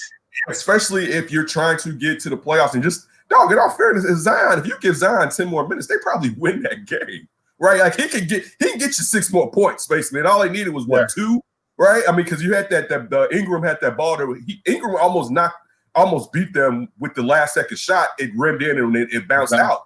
I mean, so that was almost a win right there with partial Zion playing, and then the great meal. I mean, and Donovan Mitchell was doing his dizzy. You know what I'm saying? Like to see. You appreciate the stud. Yeah, dude. Like, especially us being on the East Coast, like, so you don't stay up for all West Coast games. Right, yeah. You know, we got stuff to do in the morning, basically. You're cross training, you know what I'm saying? I'm still asleep. But I got kids, right? So see him, and again, it's so early, you're looking at players usually being off, but to see how he was like, yo, I'm coming. We're still in it, right? And this is like, man, he got some little Dwayne Wade, some D Wade on him, right? Just like he just those floaters and how he held the ball for so long. That was sweet. But then the creme de la creme, the Battle of Los Angeles and Orlando. Right? Oh man, that one right there, man. To see LeBron and Kawhi, when Kawhi was like, "No, I'm taking him. No, I'm taking him." Right? And it's like I rewound it. I was like, "He just got to LeBron." Right? To come back on that boom, that dunk. Yeah, man. Oh, it was like, give me more of this. You didn't know how much, because I was the type of person who was just like, the situation is more important than my entertainment value as far as me being entertained, right? This pandemic that's taking place and people being safe is more important than entertaining me. That's one thing that me, D, and Ryan have all said since this happened on the show. And so I've been quote unquote fine, man. Watching that, at the end of the day, I was looking for the Cubs game. Unfortunately, we know it was rained out. At the end of the day, I get my baseball back, and I get that basketball. So listen, I'm definitely enjoying it. I'm leery though because of this. Why? I'm leery. Oh yeah, because. Yeah. I mean, that's not going to be able to finish because it's basically like baseball with these guys going back home every day. It's just like and again, this is another thing that I was just talking about or alluded to. When you're talking about, like, just look at football players, right? Their kids are going to be in school. I don't know, some of their wives may work, some of them may not work. But still, if they don't, they're still going to be moving around, doing things, picking up the kids and stuff like that. And just how is that when these players are going to be going home every night? How are you going to really keep people safe? You know what I'm saying? And we played football. You played at a high level than I did. That's boom, boom, boom. Listen, I was primarily a defensive lineman. So it's bam, bam. It's collision as soon as you say hike. And you being a fullback, it's basically the same thing because either you run into somebody like me or you run into a linebacker. You know what I'm saying? Your eyes, I know they opened up if it was a defensive back. You was like, oh, it's time to eat. Yeah. I came to bring the pain, hard call for the brain. Like Mike Singletary, right? Like, come here. Yeah, right? So, dude, it's that. And I think that's always our bread and butter, even though, like, at times every sport can be my favorite. At times baseball is my favorite sport. It's my favorite sport to attend. I love to sit out there, usually in the shade because I burn. I know you would have your oils and stuff, right? Now, I got my screen on. I can't. No. I burn. But baseball's my favorite to attend because it's just the atmosphere. Usually you're there with somebody you enjoy kicking it with or whatever. So you could, even if your team is losing, you can really enjoy yourself. The other sports, you can't enjoy yourself as much, even though the United Center puts out a good product if your team is losing. Baseball, I remember getting to a Sox game, dog, but me and my guy got there late. I got some tickets. By the time we got in there, I forget who the Sox was playing. They was up by like 6 runs or something, right? They could party then. You don't care. So it was like, all right, should we go home? But then it's like, no, because, all right, the game's over. Let's go in here. Let's kick it. Like you just said, like, let's enjoy ourselves. We're outside. They got beers. They got to put out food. They have Let's go. So definitely, I miss that. I miss because I go with my pals, but also I usually take the family. And then with the Sox being good, I was really going to start going back again because maybe 2 years, I don't know if last season I went to guaranteed rate. The year before I probably went, but usually, and I'm talking about when they were bad, I would go at least 5 to 6 times throughout the year. You know what I'm saying? So I wanted to start getting back to that, but to see what may happen with baseball, because dude, like how y'all going to do this? And again, it's these grown men. And it's their bodies, and they make these decisions as far as the risk moving forward. But I am concerned as somebody on the outside looking in. And then again, I think it was yesterday. We had it was our last interview we did with Lawrence Holmes. We did one with Jay Hood and Lawrence Holmes because they were our mentors and big brothers or whatever. So we definitely want to do that before D steps away. And basically, I don't know what I'm naming that damn show. But so everybody keeps saying just naming after me, but definitely talking to him. And I don't know if it was in that conversation or another one, but what happens if someone passes from this? You know what I'm saying? Like, and then it's not like it's not going to look right. Even when you think about this being and definitely it's happened, but not in our lifetime. Like seeing like if a football player like dies on the field, and the concern has always been how. Because people always keep saying with CT and stuff that basically people may be playing football in 20 years on a barge or something because it may be viewed as too barbaric. People looked at that with people being healthy. We're applying that to a pandemic and people doing something that maybe they don't necessarily need to be doing because they're not essential workers. And it's just so that is why especially I say with this, fantasy, dude. Like we may as well not even play fantasy this year, right? Right. Your guy, you might draft a stud quarterback or stud running back or receiver, and he's like, you know what? I'm opting out. Right. And you're like, well, what? And it definitely changes the landscape of each team if they opt out. And your money, like so. Yeah. I'm gonna say because I got one that I play that's like $160, right? And it's a pick 'em, right? So every week, if you win, you can win like $130 a week, and then it also is who has the best record at the end of the year. Okay. Why am I going to I'm just going to toss 160 out there when, dude, they probably not going to finish. And this person would definitely refund the money or whatever. And then I have one that I'm a commission on just a regular fantasy team, fantasy league. And dude, how is that going to play out where half my guys are probably going to be like, man, I don't know about that. You know what I'm saying? Like, how's it going to work? And I love basketball fantasy because not basketball, football. Because I don't have to look at it every damn day, basically. You know what I'm saying? Like, right. You got a week. I wasn't a rotisserie league player. Like, basically, so many baseball games. And even with basketball, it's like, you know what? I only want to jump in here a little bit. By Thursday or Wednesday, let my team be set up, basically. Then I'll look at it again. on Saturday or something like that. Like, I don't have enough time for all of that. So that's one of those things where with football, and again, I know 2 days ago, I watched the Bears press conference with Matt Nagy and Ryan Pace, and Ryan Pace kept alluding to how the Bears basically have the best setup moving forward. And it sounds good, but those guys are going to be going home. And also you got young rookies. Dude, how you going to really tell a young rookie not to be a young rookie? You could tell them, and they may try to the best degree, but they still a shorty. And I'm not saying that in a disparaging manner. I'm just being honest, because you're young, dumb, and full of a couple $100,000 or millions of dollars at your disposal, and you expect them. And this is why thanks for jumping back on, Ivan. This is what Ivan talked about, like a bubble, like, especially with a lot of teams. And remember, before, this was the year that they were trying to get everybody to get back to their own facilities for training camp. If you had the Bears stayed at Olivet Nazarene, they had a spot.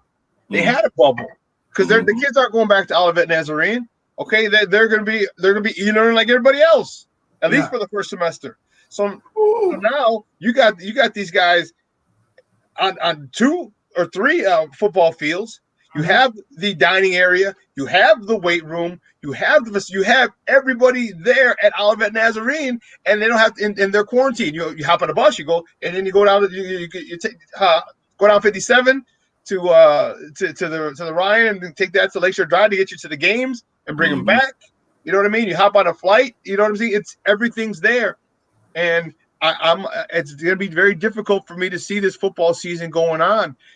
Just this yesterday, the defensive tackle, right, the day after Eddie Goldman said he wasn't going to play due to coronavirus. John Jenkins he was put on the reserve COVID-19 list, which means either he has it or he's been exposed to someone who has it. So it's like, man, dude,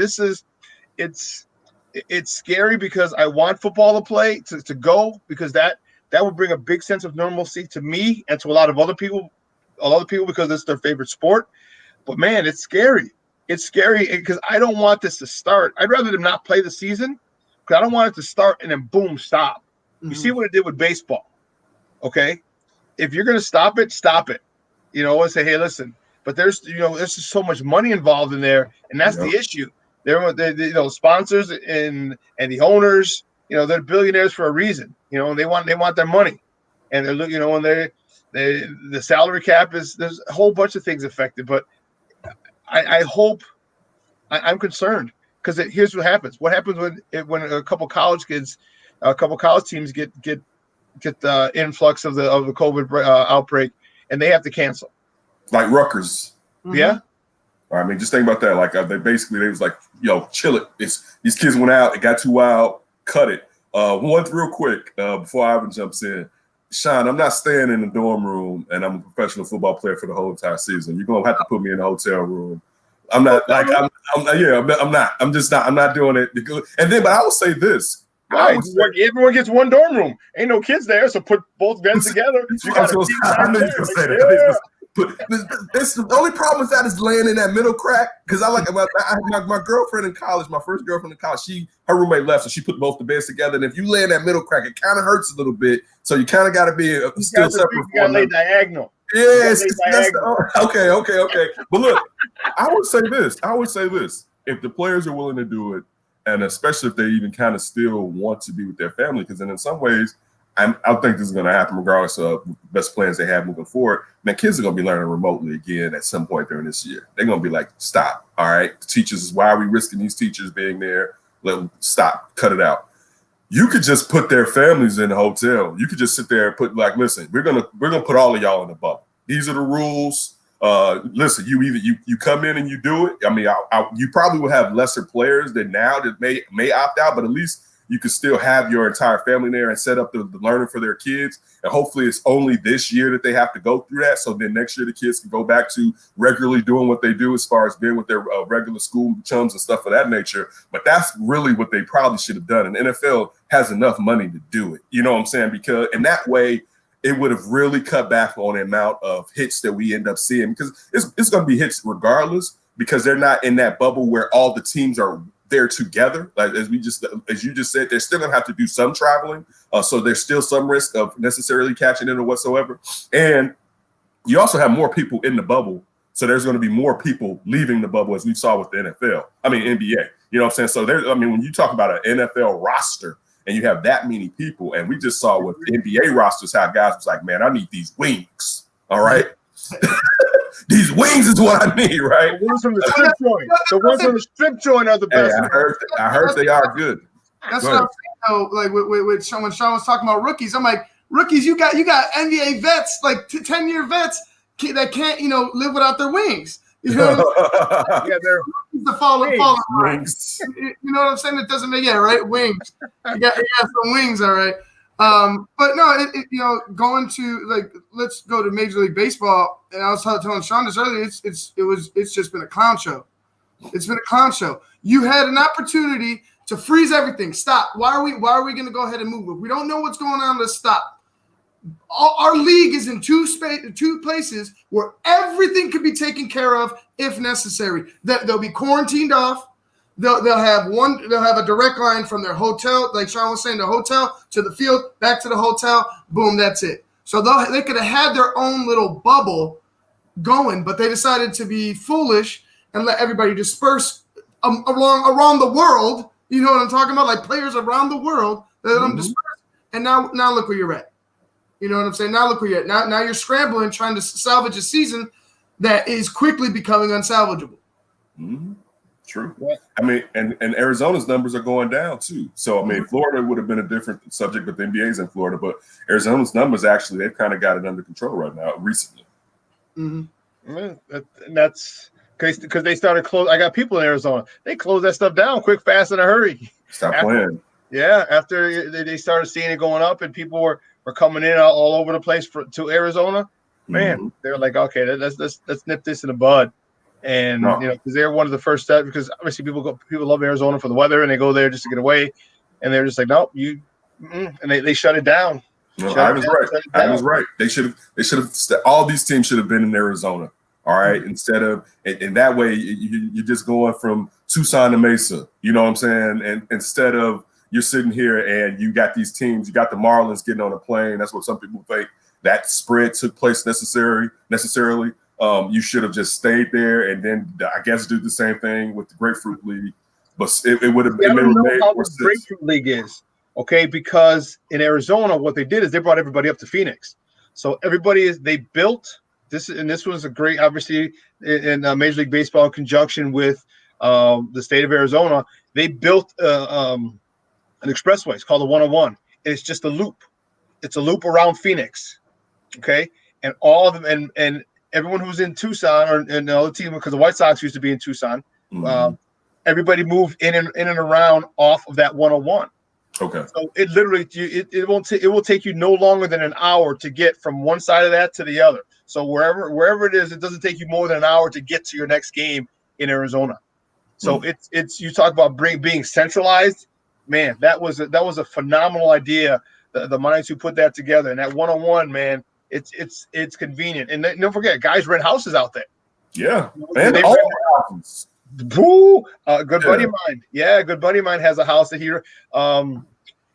his client used to rent it out to Carlos Rodon. Yeah, out in Arizona. I forgot what town it was, but I mean it's easier at that particular point. Or even so, if you want to put them in a hotel, and you don't have to stay in a house. There's plenty of hotels in Arizona, and you can do that. But they let it get away, and you can't do that with the NFL. Or I said you could, but it's going to be a lot of money, and then the owner's going to fight back, saying, "Hey, well, listen, we're losing money because of no ticket, no season, no fans in the stands. Now we have another expense." And I'm like, I say this, it's a write-off. Right. It's a write-off. It is a business expense for you. This is the thing for me.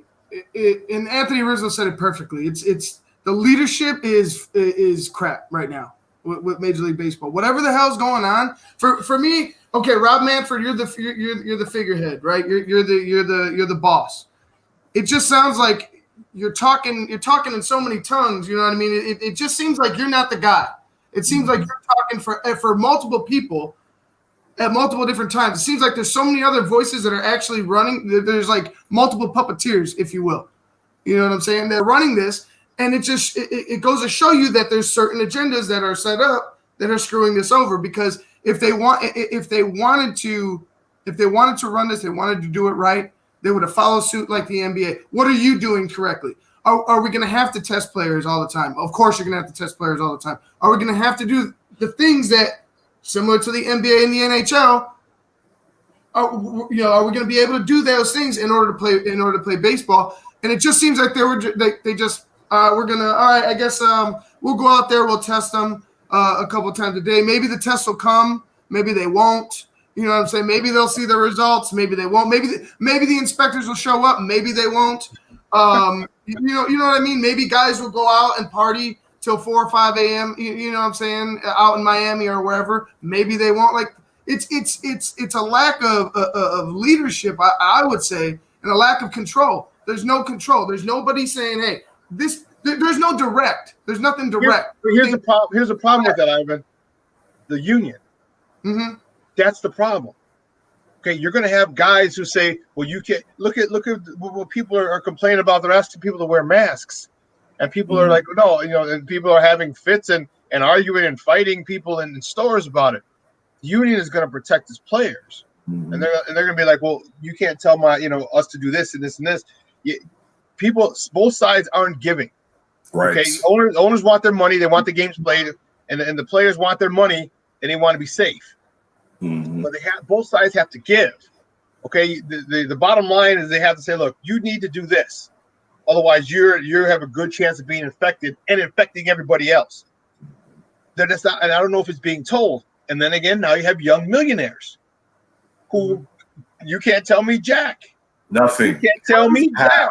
But doesn't it seem? I'm sorry, Kenneth, but doesn't it seem that the baseball has done the bare minimum? Oh, look, but I will say this because I was going to allude to what Shawn said. It's one, they have the most powerful union, so they have to take some of this blame. You mentioned Rob Manfred, and let's not forget that he basically said they were going to only give him 60 games. So basically, he was negotiating in bad faith, and he owned up to that. Basically, there was no negotiation whatsoever, right? But I also have to throw it on someone else, and this will be a pleasure to Ivan. So also has to be on Jerry Reinsdorf too, right? Yeah. Because let's not forget who was one of the main person behind the lockout, all right, back in the early 90s, all right? And what did Jerry Reinsdorf used to say about as far as showing up for anything in NBA when it was the owner stuff? He was like, basically David Stern ran it, so there's no reason to show up. So that's why you have his son over there. But with baseball, he's the oldest owner, I'm pretty sure, the longest tenured owner, I believe, because everyone else has passed off. I know George Steinbrenner brought him into being an MLB owner, but now we saw how one of his boys died, and he's going on. But Jerry Reinsdorf he's one of these guys when it comes to MLB. But also, the Rookie's got a lot of power too, so I'm gonna throw some of that blame on y'all also. But and then it's combined when you have the most powerful union in sports, one of the most powerful union in the world, but one of the most powerful union in sports, and we've seen it. They can't get along whatsoever. Like it's sad sometimes to see something that you care about, but I'm in this business to have a contentious relationship because it always at some point takes away because you're worried about it when they go on strike. Even though I felt like the MLB 2 years ago was an issue, but then they made sure they paid those top players an absorbent amount of money. So it takes those players off of wanting to go to the front lines. And you only have these younger players that have the problems with contractual years of control. But no one's going to fight for that when I just signed a $500 million deal. You know what I'm saying? Like, I'm out of it now. So, hey, I got mine. Unfortunately, that's the way it is. So it's actually both that are really in the way. But you can also say with the NFL, you can say it's more of the owners because the NFL does not have that type of power with their union. They don't even have guaranteed contracts. So that's more of the owners thing with the NFL. Yeah. Hey, listen, guys, we got to take a quick break. We got to take a 60-second break. I will talk to you about a little golf outing, but don't go anywhere, folks. Keep it locked right here. Shawn and Maya in the morning with guest co-host Kenneth Davis, good friend of the program. So right here, don't go anywhere. Shawn and Maya in the morning on SportsZone Chicago. Hey guys, it's your boy, the Superback Shawn Sierra, and I want to talk to you about my good friends over at the Hispanic Business Network, Carmen and Rogelio. They're having their annual golf outing on Friday, August 7th at Carriage Greens Country Club in Darien. The proceeds benefit Hispanic Business Network Scholarship Fund for first-generation college students. Now, you've already been on the course many a time this year. so your clubs are ready to golf for a good cause. And by the look of it, it sounds like you're going to call in sick on Friday, August 7th. So listen, to register your foursome, go to the website, hbn-chicago.com. Or if you'd just like to donate, go to the website, again, hbn-chicago.com, and click on the donate button. Plus, Shawn and Maya will be broadcasting live from the Carriage Greens Country Club for the event, where we'll have surprise celebrity guests throughout the show. So listen, make plans to attend the Hispanic Business Network annual golf outing on Friday, August 7th at Carriage Greens Country Club in Darien.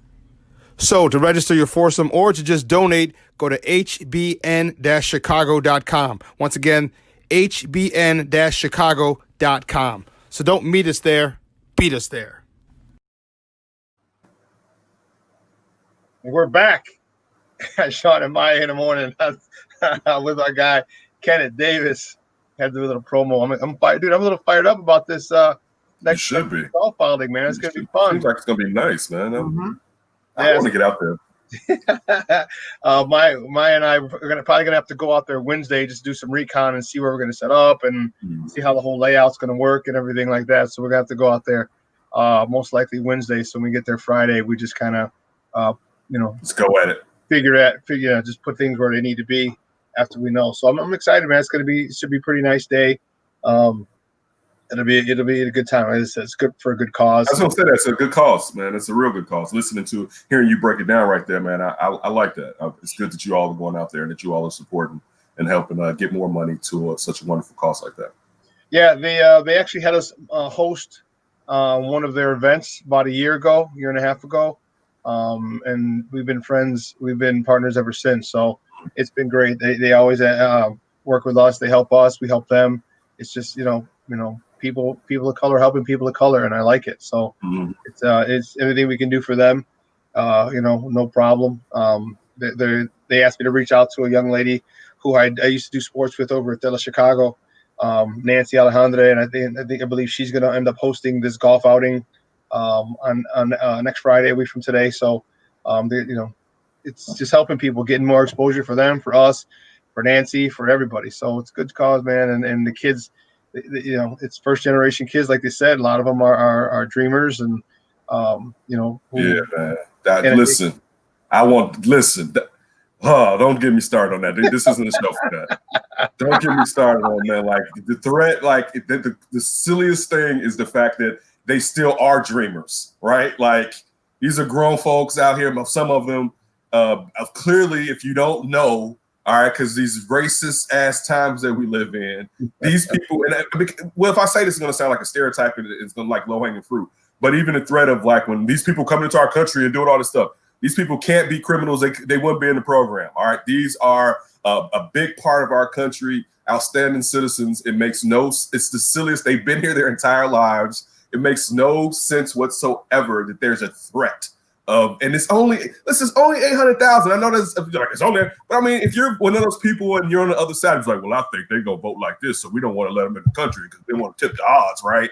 It's only 800,000. All right, it's not that many for you to be that worried about. Just please let them be citizens and let's move on with this. Basically, like that angers me to no end, and I'm a black dude. All right, it angers me. It's ridiculous. I mean, the fact that a month ago, basically, these people were sitting there worried about what they was going to come out of the Supreme Court. But think about if that's your life and you've been here your entire life, right? I saw. Did you guys see the identity thing? A Bleacher Report on Giannis Antetokounmpo. They put out like last week or maybe the beginning of this week. No, I'll have to go check it out. Go to the Bleacher Report. It's a video. It's probably only 10 minutes if that. But it talks about him being his family came from Nigeria, but he was born in Greece. And he was talking about how for a long period of time, like him and his brothers couldn't get passports. And because his parents were there illegally, they used to worry every day that they were going to get deported. So like they didn't have a phone. He had to have his friends. And if the mother came home, like they were worried that she was gone. He at night, sometimes it's this cafe owner who used to give them food, and they would tell him, why are you giving the blacks food or whatever? They used to ask the cafe owner, other people would ask him, and they would talk about at nighttime sometime Giannis and them would be digging through trash looking for food or whatever. It's really good, and it does apply to this situation with DACA, and now he's heralded in Greece. You know what I'm saying? But it goes into the racism of him going up, and he talked about like if I went to Nigeria, basically I don't have a connection with Nigeria. He wasn't saying it in a negative manner. He was just being honest with the fact that I'm Greek. I grew up in Greece. Yes, I'm a person of color, but this is the country that I'm familiar with. This is the language that I speak, basically. So you put that with these people in Dhaka, and you're telling me, and I'm just being a citizen, and we know that, people of color get mistreated here, and it's systemic. But you tell me one person, a group of people can make a decision, and that I could be gone from what is my home, and all I've done is live up to the code. Man, that's crazy. It's crazy, man. It's just, as a human being, that's ridiculous. So that's my rant for today, as far as the problems that go on inside of this country, because it shouldn't happen to good people. Listen, it shouldn't happen to people that's not quote unquote good people, because we're supposed to treat people to a certain standard regardless. All right, we want to live at that standard, but it shouldn't happen for someone that's doing everything that's supposed to do here.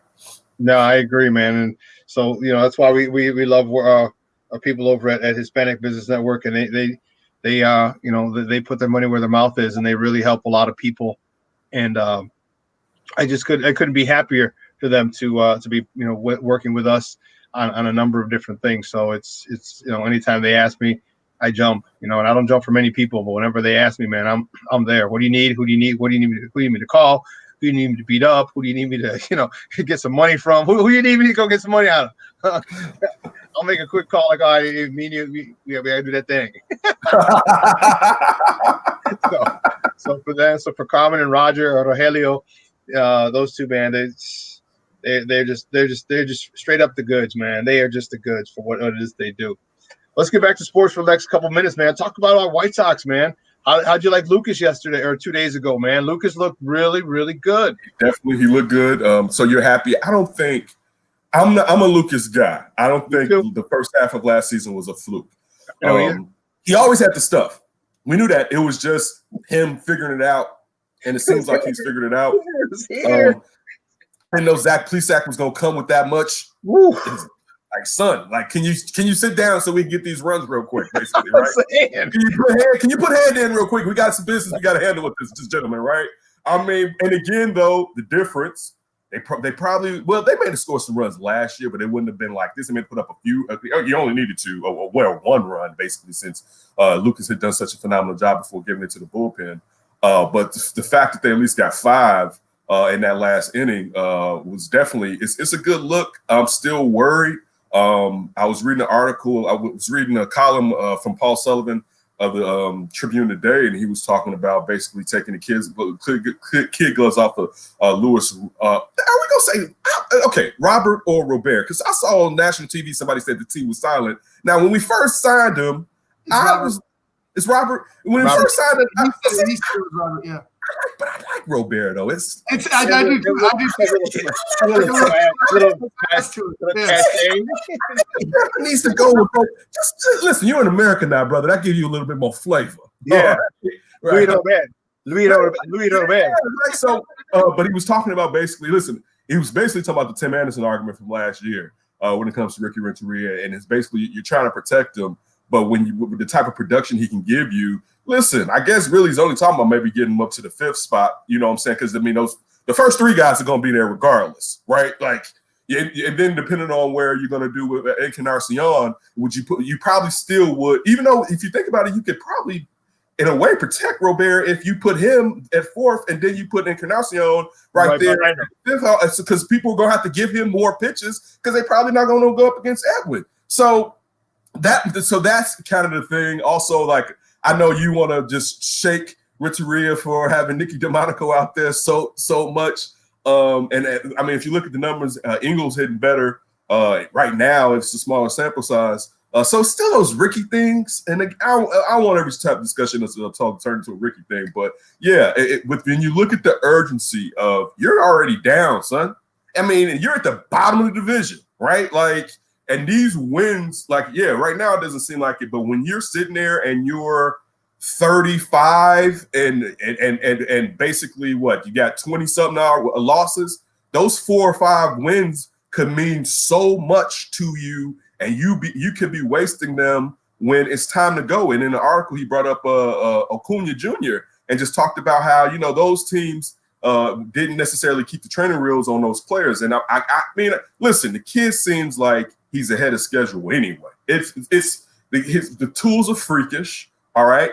You saw that comeback right up the middle, right? Like, it's one thing when we're talking about this guy has terrific power, but when this guy's turning the ball and sending it, we're talking about hitting. You know what I'm saying? Like, so smack he's in the middle, smack at the opposite field. Yeah. This guy's got a good eye for the play, very much like Yohan Moncada did when he first came up.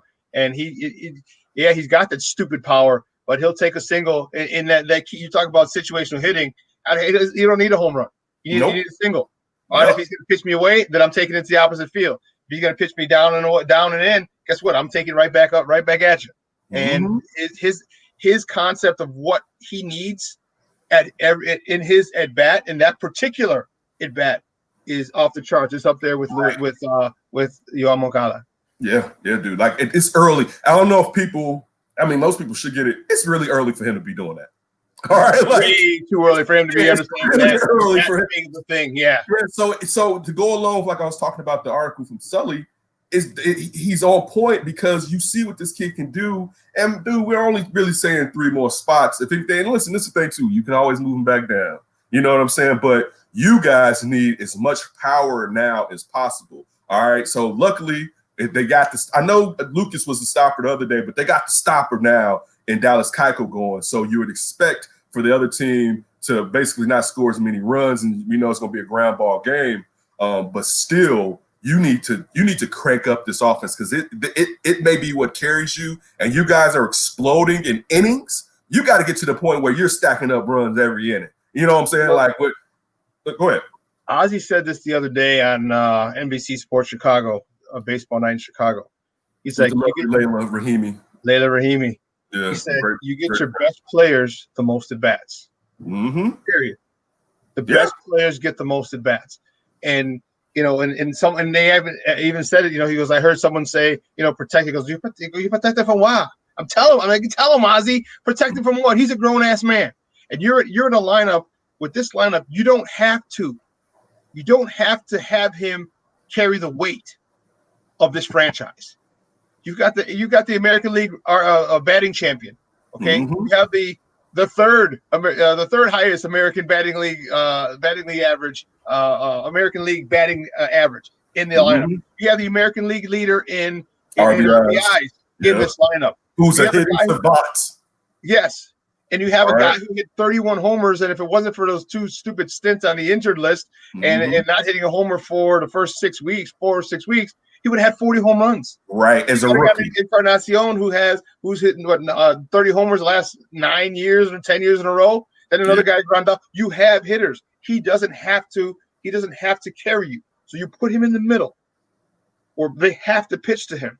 Because you want to pitch to him, a rookie, or do you want to pitch to Encarnacion behind him, who is just literally, he's a hit man, a man for hire to go and hit 30 home runs. So you put him in front of Encarnacion, and like, okay, well, I don't want to pitch Encarnacion because this dude, he's got that home run body. You know what I'm saying? Right. Home run bust. You know what I'm saying? He's got that. So I can't do that. So I want to pitch this rookie. But now this rookie who has an advanced knowledge of the strike zone and the ability, not just the knowledge, but the ability to take the pitch where it needs to go, understanding what he needs. Like you mentioned, he didn't need a home run. He needed a ground ball back up the middle. That's where he pitched him. Well, boom, that's where I'm going to take you. Whatever you do is wrong. When you have that mentality as a baseball player, wherever you pitch me is wrong, you're so far ahead of the game. You don't get that till you're 3, 4, 5. Right. You know, maybe. You're lucky. Yes. If you're lucky. So, yeah, Ricky's got he's got to do a much better job, man. And we'll see. I'd love to see him because personally, I'd love to see him at leadoff. That's what I would love to see him at leadoff. Okay. But then what do you do with Tim? You know, that's what I was going to say. What do you do with Tim? You don't want to put Tim in the second spot, do you? Yeah, because he doesn't walk enough. Right. But he gets, because if he had a better on base, Tim makes contact though. So, but then what about Moncada? I mean, do you slide everybody down and put Moncada, Tim at 2, Moncada at 3, Abreu at 4? You still got Eloy, you got Grandal. I worry a little bit though that may be a bit much, and I think this kid can take everything, Shawn. But I worry a little that if you put him at the leadoff spot right now, that I don't want him thinking about that. I just want him to go out there and hit and not think about I have to get on base. But to be honest with you, there seems like there's nothing that's too much for this young man. You know what I'm saying? So I mean, we already know on base that. I mean, listen, Tim Anderson is a phenomenal athlete. He's a better athlete than Tim Anderson. You know what I'm saying? Like this guy is like he, you know, like he was constructed in a lab. Literally, like he was constructed in a freaking lab. Right. And I don't gush over athletes. I've played with phenomenal athletes. I've hung out with professional athletes. But this dude is another. He's one of those guys. He reminds me of a Bo, of a Dion, of a guy that you just, you know, you literally just you make him, and it's just amazing. And then you add brain intelligence, a baseball IQ on top of it. I see his only issue right now is his narcissism. I think right now he tries to do too much. Like you saw when he ran the other way, he ran in front of Laurie for that ball in right center field, more in right field. Like that's got to stop. That's got to stop. Yeah. Like, look, don't be a jagbag. We know you're good, but you need to be a little more humble, because that's the type of stuff that pisses teammates off, and it can cause some waves. You know what? He's a capable right fielder of catching of a can of corn. You don't got to run 60, 80 yards and step in front of him to catch the God blessed ball. Don't do that shit, because I'm as a teammate, I'd be pissed. I just said something to him in the dugout, and Ricky needs to say, hey, listen, don't do that again. I'm going to sit your ass down. Don't do that. Don't ever show up one of your teammates like that. You're right, but take it easy on my boy Lou Bob, man. I love Lou Bob. Hey, I love Lou Bob too. And your team. Sometimes you just gotta give him a little in the ass, like, hey, here you go. Just don't do that anymore. You know, don't do it. It's okay.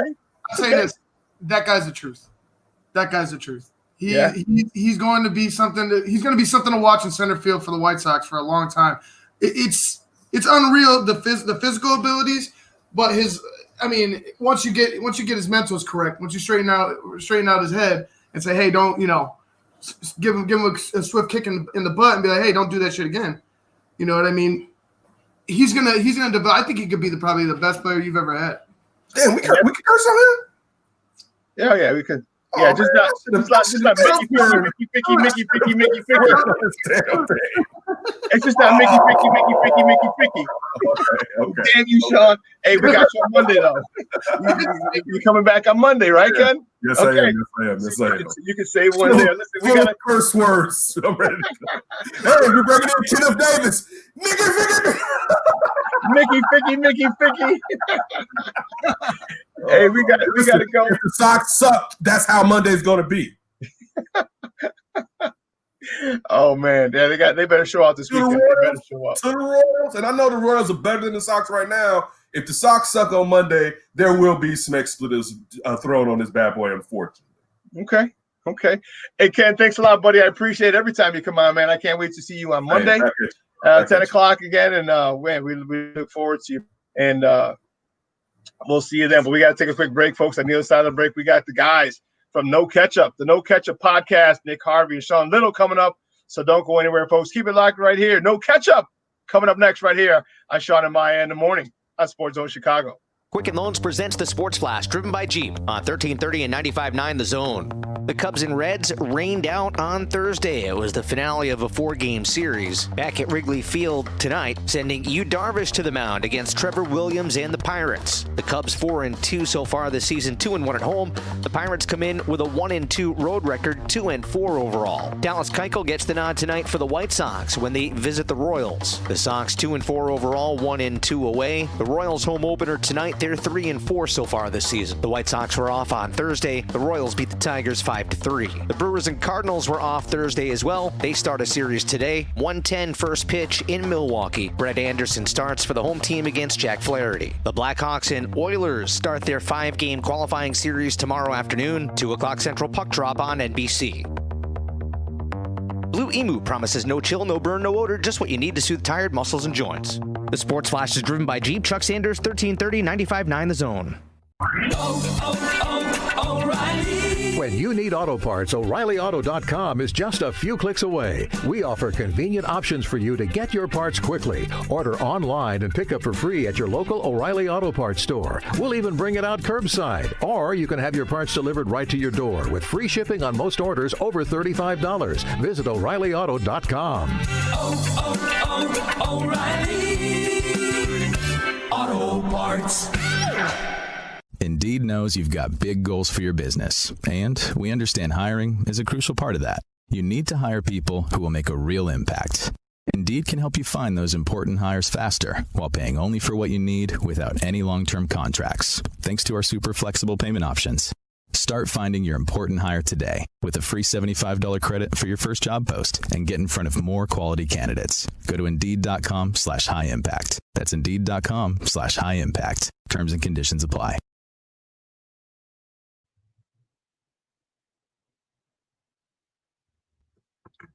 Welcome back to Shawn and Maya in the morning on SportsZone Chicago on this TGI Mickey Ficky Friday, baby.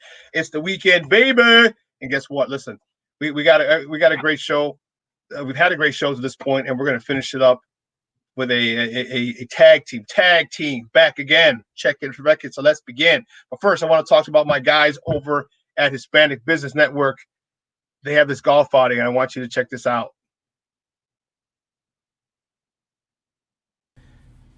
Hey guys, it's your boy, the Superback Shawn Sierra, and I want to talk to you about my good friends over at the Hispanic Business Network, Carmen and Rogelio. They're having their annual golf outing on Friday, August 7th at Carriage Greens Country Club in Darien.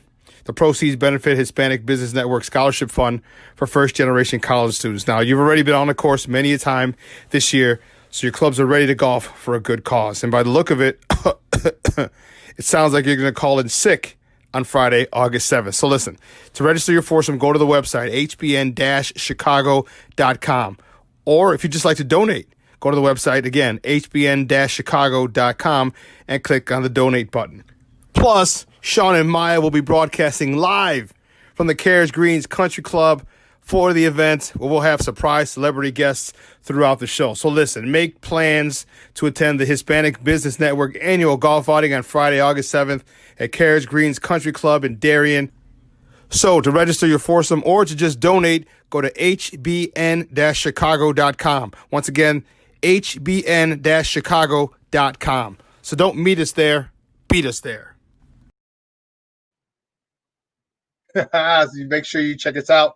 Next Friday, we're going to be coming to you live from Carriage Greens Country Club out in Darien at the Hispanic Business Network annual golf outing, and I'm fired up about it. Don't worry, I'll be all shaven and everything. My head will be shaved, and I'll be looking good. I'll be looking a little more business professional, or I'll be looking golf ready. I might even shoot a few holes. But anyway, that next Friday, August 7th, hbn-chicago.com if you want to register your foursome, or if you just want to donate to Hispanic Business Network, their scholarship fund that goes to first-generation college students. Guys, I'm excited to bring our tag team on. Man, we're looking forward to seeing these guys a little more. They run the No Ketchup Podcast, and man, I want to bring them on. Guys, welcome to Shawn and Maya, Nick Harvey and Sean Little. What's up, fellas? How you doing? What's going on, Shawn? Man, happy to be here.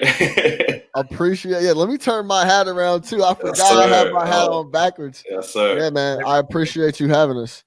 Hey, no problem, fellas. No problem at all. I want to just before you get started, y'all White Sox fans sound a little upset. Man, we are. Y'all White Sox fans sound like y'all thought y'all was just gonna run roughshod over the league. Y'all weren't talking like that.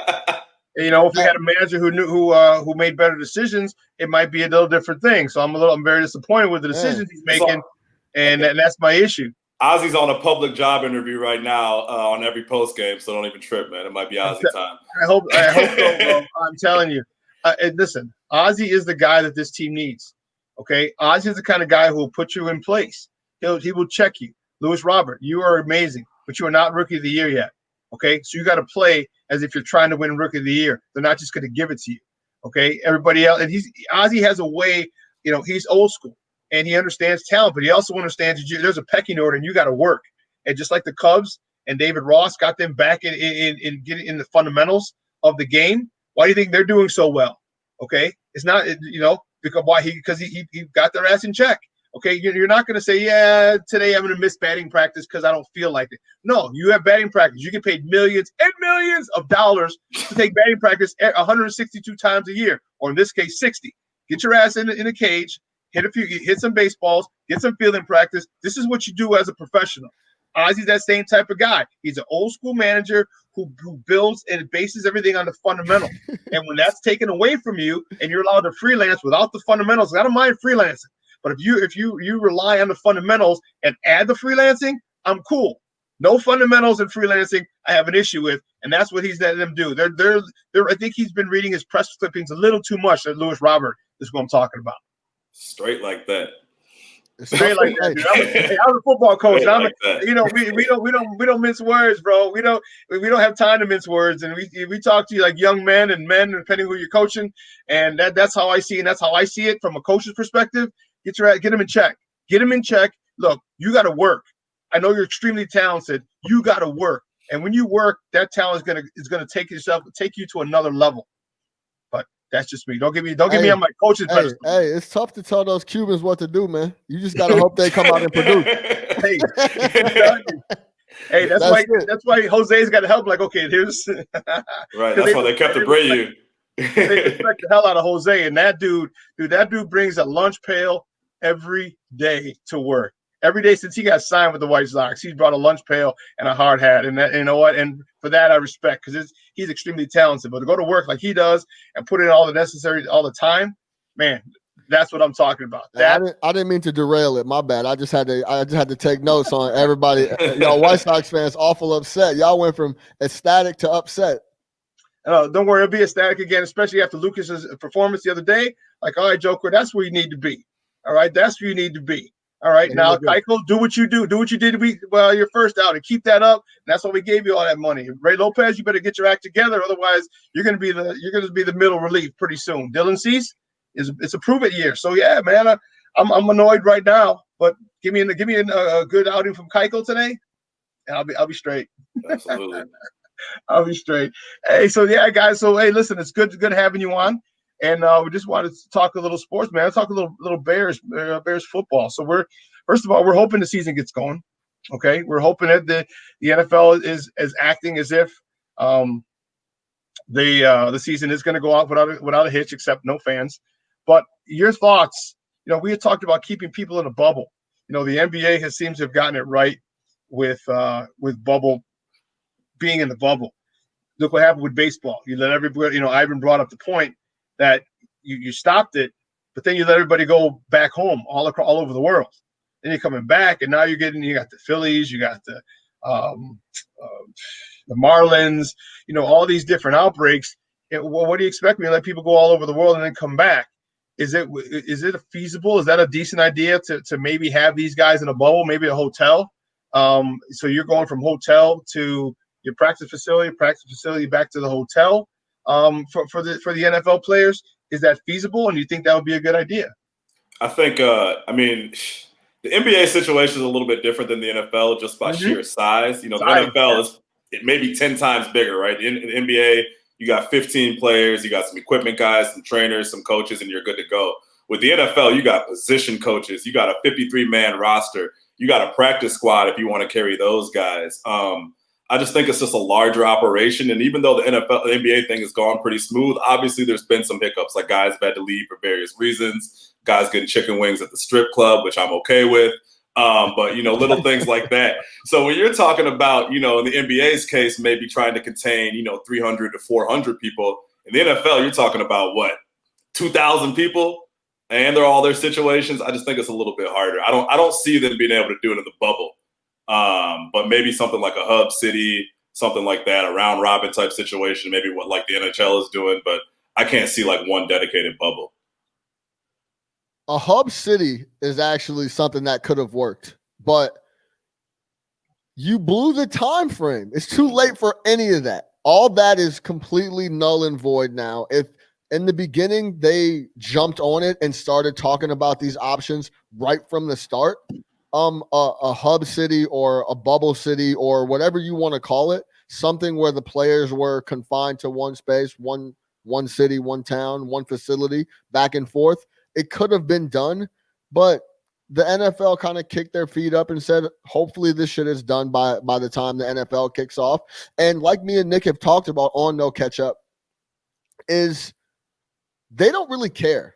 So if it's not cleared up by the time NFL starts, we're going to run you guys out there anyway. Yep. If y'all don't want to play, then no problem. until there's a huge backlash, which there very well might be when there's infected people and teams are getting infected, and Sunday morning, all of a sudden the Vikings can't play because 4 of their guys on defense have it, then it's going to be an issue. But the idea of a bubble city or something similar to what the NBA doing is out because there's not enough time.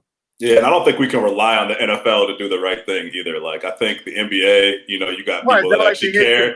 Statistics or anything in the past. Yeah, they don't care, man. They're just going to go ahead and trot guys out there. Guy gets hurt, guys get coronavirus, contracts not guaranteed. See you later. Bring in the next guy, and let's just keep it moving. They're not worried about that. And like Shawn said, they acted like this hasn't been an issue over the past 4 months. They have zero planning, so if they're still talking about what they want to do right now, it's far too late. So we'll see what they end up doing, but I can't see any situation in which they get it together. If any league had the resources and the wherewithal to do it and get it done, these guys move. There's Monday night football every night. There's Sunday night football every week. I mean, if you would see the production behind what goes into like a Sunday night football game, just one, this league gets it done consistently. If they took it seriously, they had the resources to get it done and get something feasible, and it's just too late for that. I see, I think it could have been done with their own facilities. So here, what you'd have to do is you have to put everybody in a hotel. You can't stay at your home for obvious reasons. You have wives, you have girlfriends, you have family members, you have kids, you have a whole bunch of other things and people that they're exposed to. Okay, so you have to stay in kind of like a dorm. Okay, so I like, we were at Olivet Nazarene. Like, you could have kept them there. Okay, you had practice facilities, you had a weight room, you had everything there. Fine. Okay, and then you hop on a bus, you come to Soldier Field and play. Or you go to the airport, you have your charter jet, your private jet, not jet, but your charter planes for the team, and make sure that you can test those pilots. You know who the pilot's going to be, so you test them a few days leading up to the day that so when you leave, like Friday morning for a Sunday game, we leave Friday. So leading up to that Friday before you fly to make sure you're okay, the crew as well. You test them, and then they go to another hotel, into a quarantine hotel over there, at the next city. I think it could be done. But you're right. Is it the NFL just like, nah, because the owners are going to complain. It's an expense. It's an expense. Exactly. It's a write-off. So if you're not making the money you get, guess what? You get to write all these things off. And yes, so now you're you know what I mean? Because they're complaining about the lack of fans. They're losing that revenue. Understandable. But then guess what? Then if you have more things to write off, it's not like you're hurting for money. You're billionaires. Okay, you're just being selfish, and you're being inconsiderate. And in the first guest we had on, Joseph Phillips from the Chicago Crusader, they're just property. Some of them are multi-million-dollar properties, but they're still property, and they'll just roll you out. And that's unfortunate because I think this is good. Because truth be told, guys, I don't know if the NFL season is going to go off, is going to finish complete, or at least.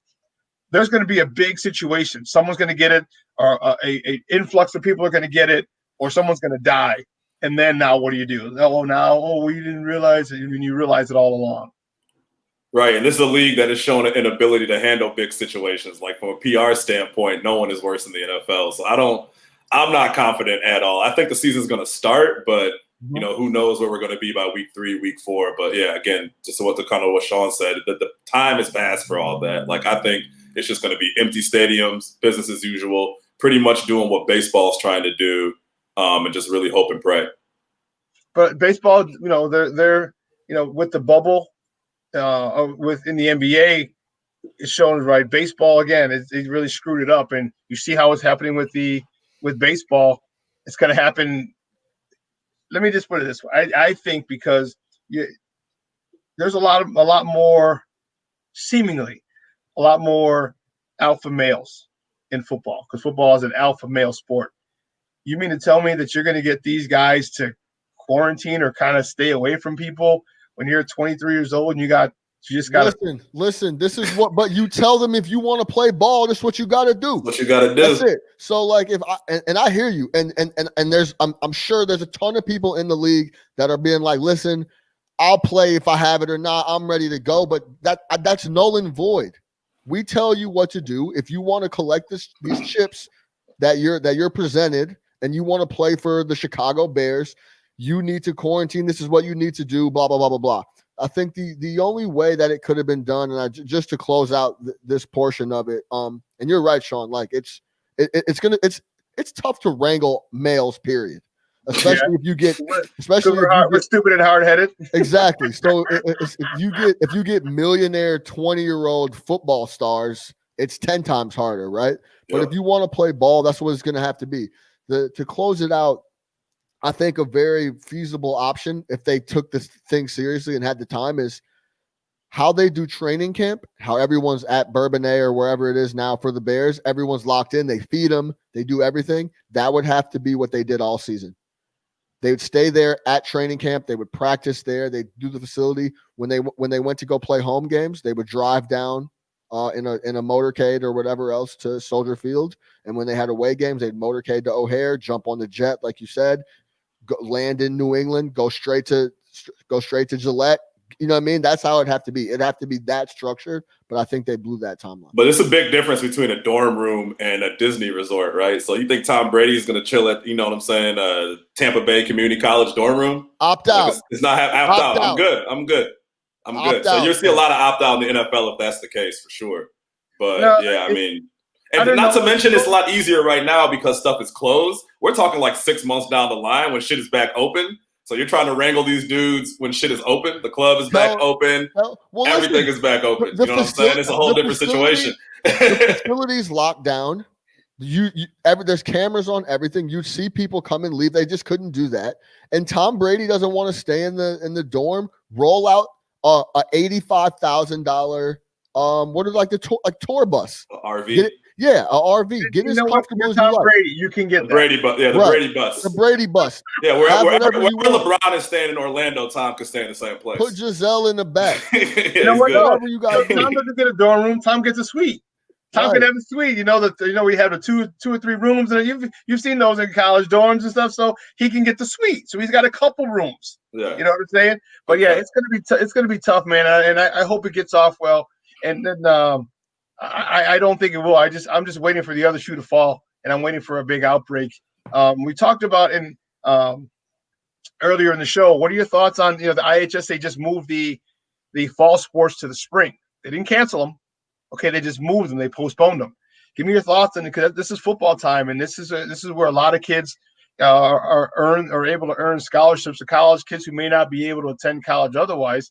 Your thoughts on that, because now some kids like to enroll early if they and get spring ball, and some kids don't, like myself. I didn't get noticed until my senior year.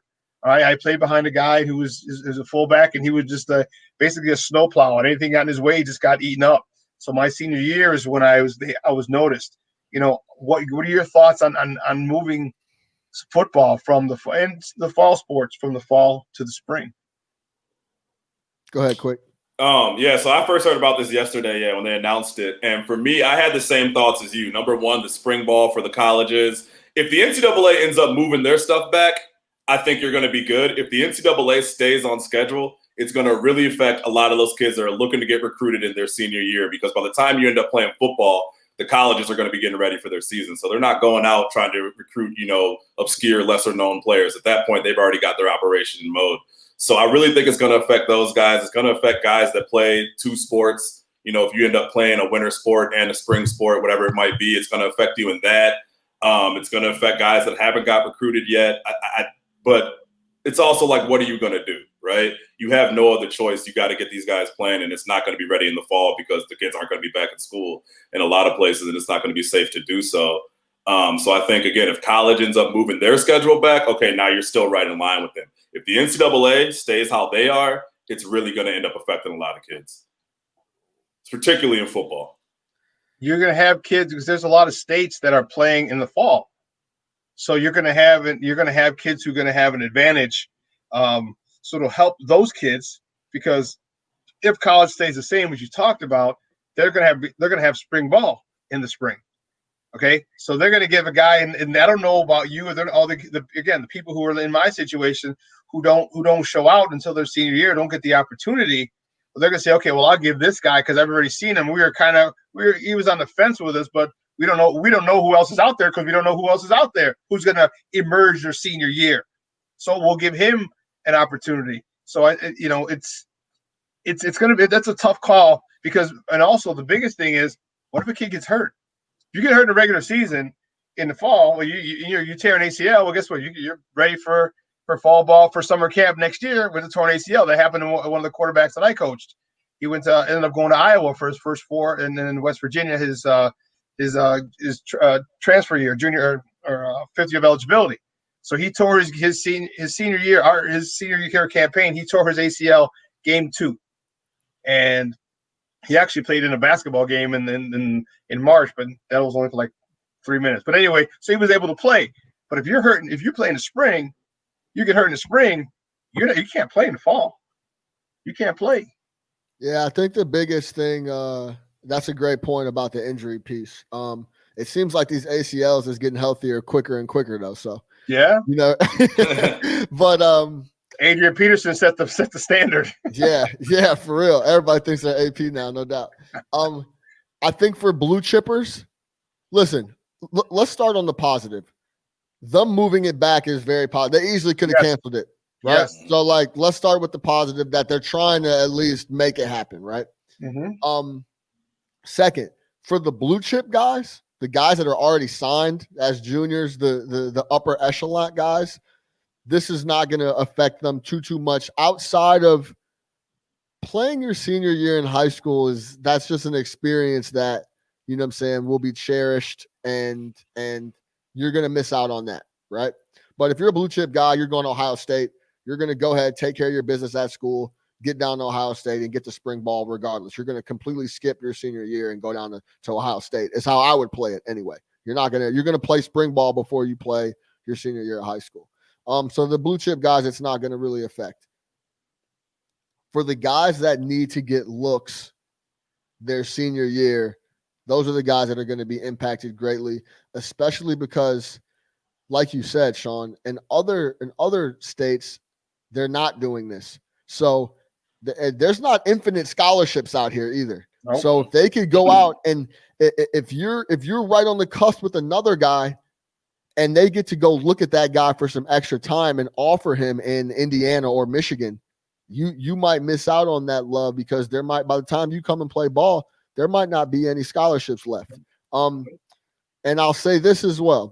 So that's going to be tough. But if you got talent, man, and you got some people that are helping you in your corner with trying to get to school and you get pushed back to spring, but you got coaches sending out your tape and pounding the pavement for you and making contacts, you'll land somewhere if you could play ball, but it might be a little tougher, no doubt. So do you think this is going to strengthen the whole JUCO situation then? Like a lot of guys who are those guys that would normally get discovered later, just that last wave of recruiting where it's not going to happen now. Like if you were one of these players, are you going to look at that JUCO route and be like, man, this is probably my best shot to end up at the schools that I want to play at or I know I can play at? Because that's what I would be thinking. I'm like, man, I'm not going to accept some scholarship to somewhere where I know that's not where I ultimately need to end up, right? I'd rather just go the JUCO route. That way I can transfer immediately, do my thing, and kind of, avoid a bad situation, being stuck somewhere to go through the transfer portal and all that crap. That's what I would be thinking. But, the problem with that is that there are going to be a lot of kids who do that in Illinois. They've pretty much done away with their JUCOs here in the state of Illinois. So now you got to go to Oklahoma or Texas or somewhere else. And guess what? There's going to be a major influx of players who go there for those grades due to whatever. And now there's are you good enough? See, if you're good enough for a JUCO around here, what if you're not good enough for a JUCO in Texas? Or it's different down there, huh? Different down there. They had Cam Newton playing JUCO in Texas. I mean, you got Cam Newton rocking around junior colleges in Texas. Like, yeah, that's a different ball game. Dude, when you're building 80,000 seat stadiums for high school games, right? For your high school, not a community center where 6 or 7 high schools play. For your high school, they got 60, 80,000 seats, stadiums. Coaches get paid $100,000. Head coaches that don't teach, they're just an academic advisor or That's a different Friday Night Lights game. That's a different level, man. And my boy, that's a different level, man. So you might not have that talent to go down to a Texas JUCO. So you may have to go to a prep school. I know a buddy of mine runs a prep school in the state of Illinois. So there'd be some other routes, and even if you do, one of the things that we talked about was a lot of guys would like to graduate early. And you talk about and play spring ball. They enrolled in college in January and they get to play spring ball. So they're further along in the learning curve due to spring training or spring ball. Now you can't have spring ball. You know, or are you, you know, if you're a blue chipper, then yeah, you can. Or if you play in the fall, you can still do that. But if you're not, it's still going to be tough. So it's a rough deal for these kids. And, you know, I'm glad it didn't happen to me. You know, because, man, I don't know what would have happened if it did. You know, I don't know if I would have been able to received a look from Holy Cross where I went to school out in Massachusetts. But it's just a crazy old time, man. You went to school with Bill Simmons? I did. A year older than me. Yeah. You're always talking about Holy Cross. Yep. What about the NBA, man? Did you guys catch some games last night? Guys, All day. Joined by Nick Harvey and Shawn Little from the No Ketchup Podcast. Make sure you follow them, download, check those guys out, man. And you're joined to talk with me right here on Shawn and Maya in the morning on SportsZone Chicago. So yeah, so you were you kind of like excited for the NBA back? Were you still a little disenchanted because of no fans, because of the benches were all scattered? Give me your thoughts on the opening night for you yesterday. I'm not gonna lie, at the tip-off, like when they had that camera angle on the tip-off and it was like, you know, kind of shooting up from the bottom, it looked like NBA 2K and it threw me off for like a good couple minutes right there. But after that, it was action as usual. For me, it was like Christmas morning, man. I've been waiting for live sports, NBA in particular, for 4.5 months. We're big NBA guys. That's a lot of what we talk about. And for me to have the association back, to have most of the guys playing, obviously to have a doubleheader and to end it with Clippers-Lakers, and that game, the way that game went, man, that's everything that I needed, man. Like that was great. It was pretty much didn't leave the couch for 7 hours while all that was going on, man. So it was phenomenal. I thought that first game was a little bit shaky, but once you got to Clippers-Lakers, like for me, by the fourth quarter, it was like, oh yeah, this is playoff atmosphere, and they're really going at it, and I missed it. Loved it. Yeah. It was amazing. It was amazing. Through and through, everything about it was amazing. I co-sign everything Nick said. The presentation, I think initially when this whole thing dropped and I was starting to see pictures, and I thought the presentation was going to be kind of wild. I thought it would be like a lot more open gym. They have it closed off. It looks like they're just playing in a stadium. They have the fake fans around. The graphics are great. The space that they're playing in is great. It felt like regular hoops to me. We didn't get any crowd shots, none of that. But yeah, it felt like regular hoops. I loved the jersey touch with some players being able to put on whatever they wanted on the back, whatever social justice or, education reform. I thought that was a good one that I didn't see or didn't hear about before. But yeah, it was great. The level of basketball has not went down, didn't go down a touch. The Laker Clipper game from start to finish was, I need a 7-game series of that. I need every single game, and it will go 7. It was amazing. I thought it was, like we always talk about, the NBA just gets it right. They lead the way. Right. They lead the way. Like Adam Silver, all those guys and girls, they lead the way, man, 100%. Like it was a grade A production. Kind of your point. Remember when the video or the picture started coming out of the court and it really looked like they were playing like a ballroom where you have like work conferences and shit? To have it go from that to this and what we saw last night, look great. I thought it was great. The presentation was great. This crowd noise that they were putting in there and the different effects and all that, like it felt like Summer League 2.0. I love that the coaches don't have to wear suits, like little shit like that. Yes. I love that Melo and Chris Paul and those guys are checking out games on the sidelines because that's something that they don't normally get to do. I thought all of it was great, man. I mean, shout out the NBA. After seeing those 2 games, as long as they can control any outbreaks and all that, I know that's a big if, but I'm very confident in what it's going to look like going forward. Like I don't really have any gripes with what they did last night. Like just give me more. Like the only complaint I had is I needed more than 2 games last night, and we get that today.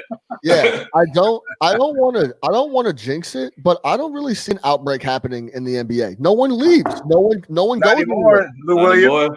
But you know what I'm saying? Like Right. the only if you do leave for a family emergency, it seems like if my visual is that they literally like jam you in a room and you can't talk to anybody or do anything, and you're just like kind of sitting there waiting for your time to tick away. Swab up your nose. Right, exactly. And they give you like a workout bike. They said they might give you like a janky workout bike and some resistance bands, but yeah, you don't want to do that. It's like solitary confinement. Exactly. And it seems like the players are taking it seriously. The NBA has got it locked. I mean, they're testing everyone constantly. They haven't got any positive tests back, and every single person you see that's not on the floor has a mask on. Well, and ownership is on board with the league.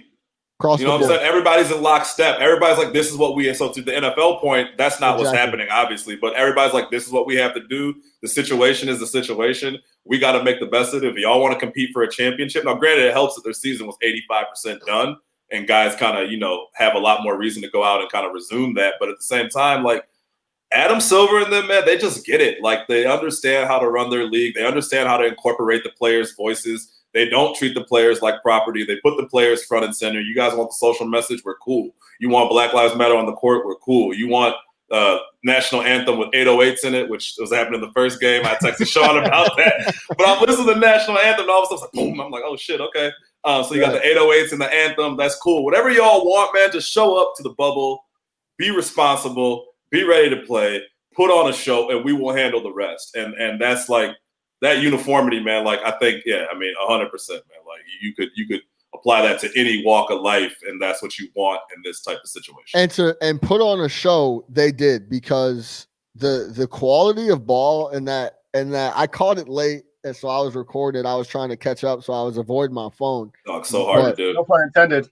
Yeah, it was. Yeah, exactly. It was crazy. The quality was crazy. And to talk about just the ball and not the presentation, Anthony Davis is different. LeBron can still lock up if he wants to. Hold up. Very crazy. Yo, when he wants, I haven't seen him play D in 5 years. That was crazy. Dude, that was like, who is that? Yes. It looks like LeBron, but that's like not the LeBron we've seen recently. That was LeBron from back in the day where he'll lock up 1 through 5. And that's the one thing about LeBron. He can play 1 through 5, and he can lock up 1 through 5. He threw the clamps on Kawhi. No doubt. The clampers on him. That was amazing. The final takeaway after all that, and after Anthony Davis going berserk, every time he touches the rock, it just looks like a bucket to me. He can go and any way you like it, he'll give it to you. After seeing all that, and the Lakers getting a win, and seeing Dion Waiters come off the bench and give them some good minutes, and seeing Kuz shoot the ball well, play offense efficiently, the only thing that could stick with me is the Clippers are going to be extremely tough to beat in a 7-game series. And they got Joe Kim Noah.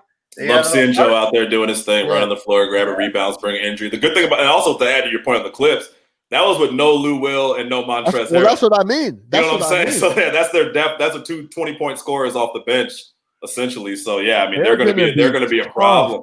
But when you see LeBron lock in the fourth like that, like overall he didn't have a great game percentage-wise. I thought he played well and he controlled the tempo and he did what he has to do. He played poorly, yeah. Yeah, as far as shooting goes. But in the fourth quarter, man, to see him lock up and to know that he can do that when he wants to, and he can put those clamps on Kawhi, because you saw last year there's not too many cats that could do that.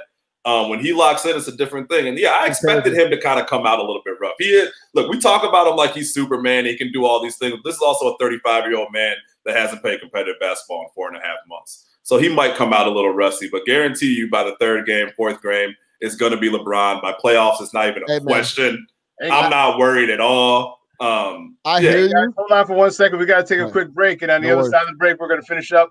Was the home stretch on the other side. I'm sitting here with Quick and Little for the No Ketchup Podcast. Keep right here on Shawn and Maya in the morning on SportsZone Chicago.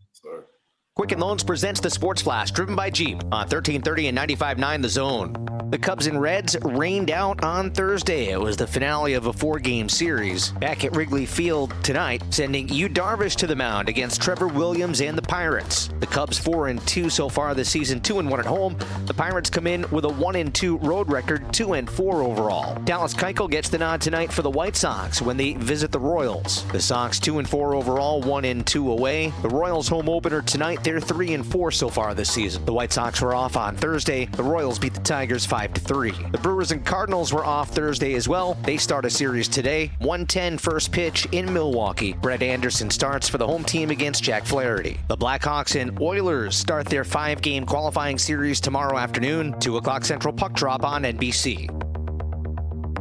Blue Emu promises no chill, no burn, no odor, just what you need to soothe tired muscles and joints. The Sports Flash is driven by Jeep. Chuck Sanders, 1330 95.9 The Zone.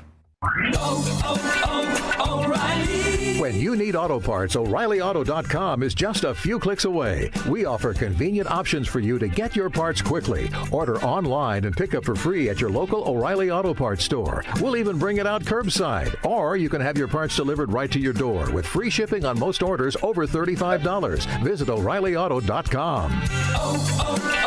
O'Reilly Auto Parts. Indeed knows you've got big goals for your business, and we understand hiring is a crucial part of that. You need to hire people who will make a real impact.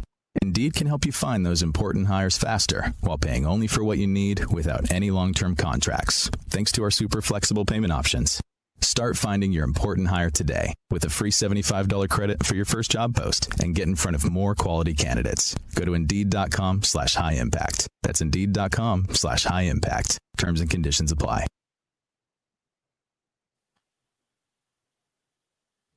Welcome. Hey guys, it's your boy, the Superback Shawn Sierra, and I want to talk to you about my good friends over at the Hispanic Business Network, Carmen and Rogelio. They're having their annual golf outing on Friday, August 7th at Carriage Greens Country Club in Darien.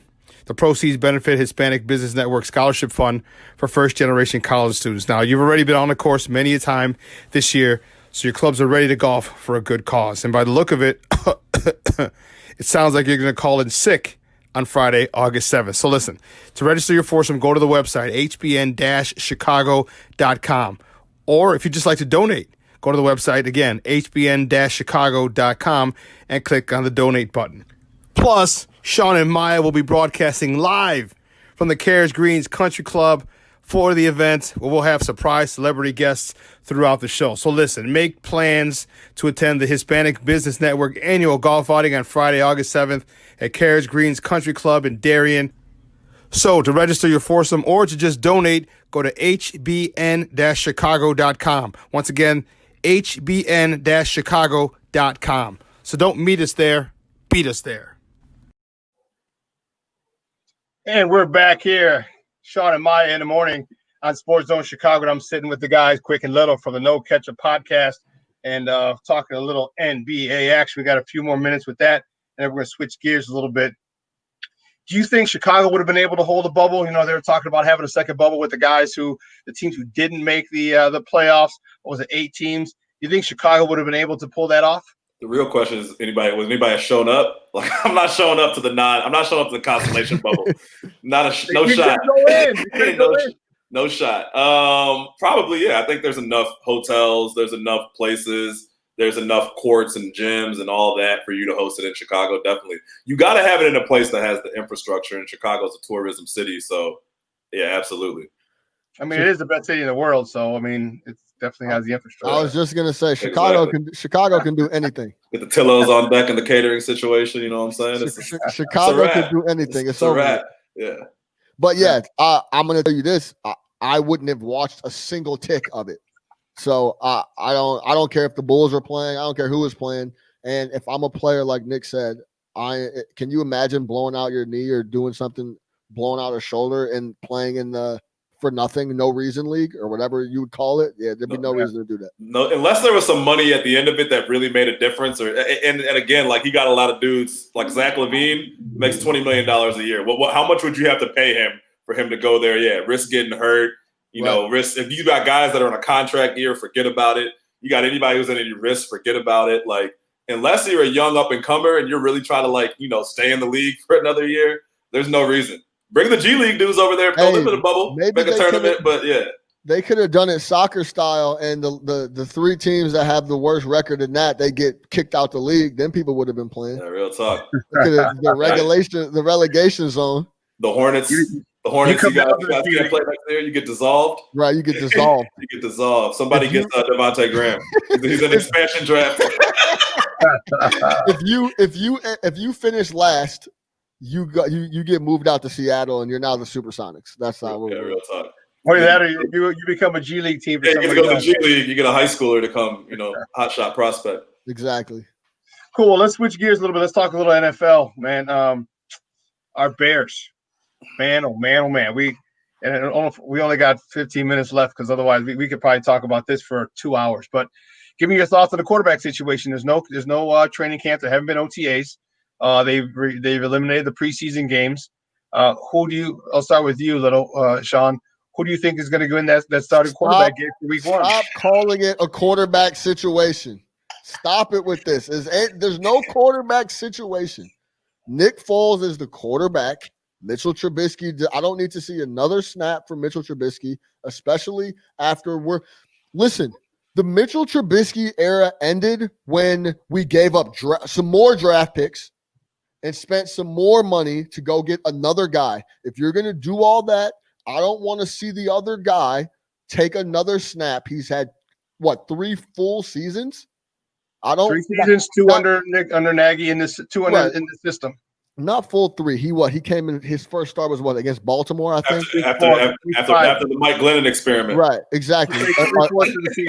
All right. So once you give up more draft capital and you go get a guy, we're not paying this guy $1 million like Jameis or Cam.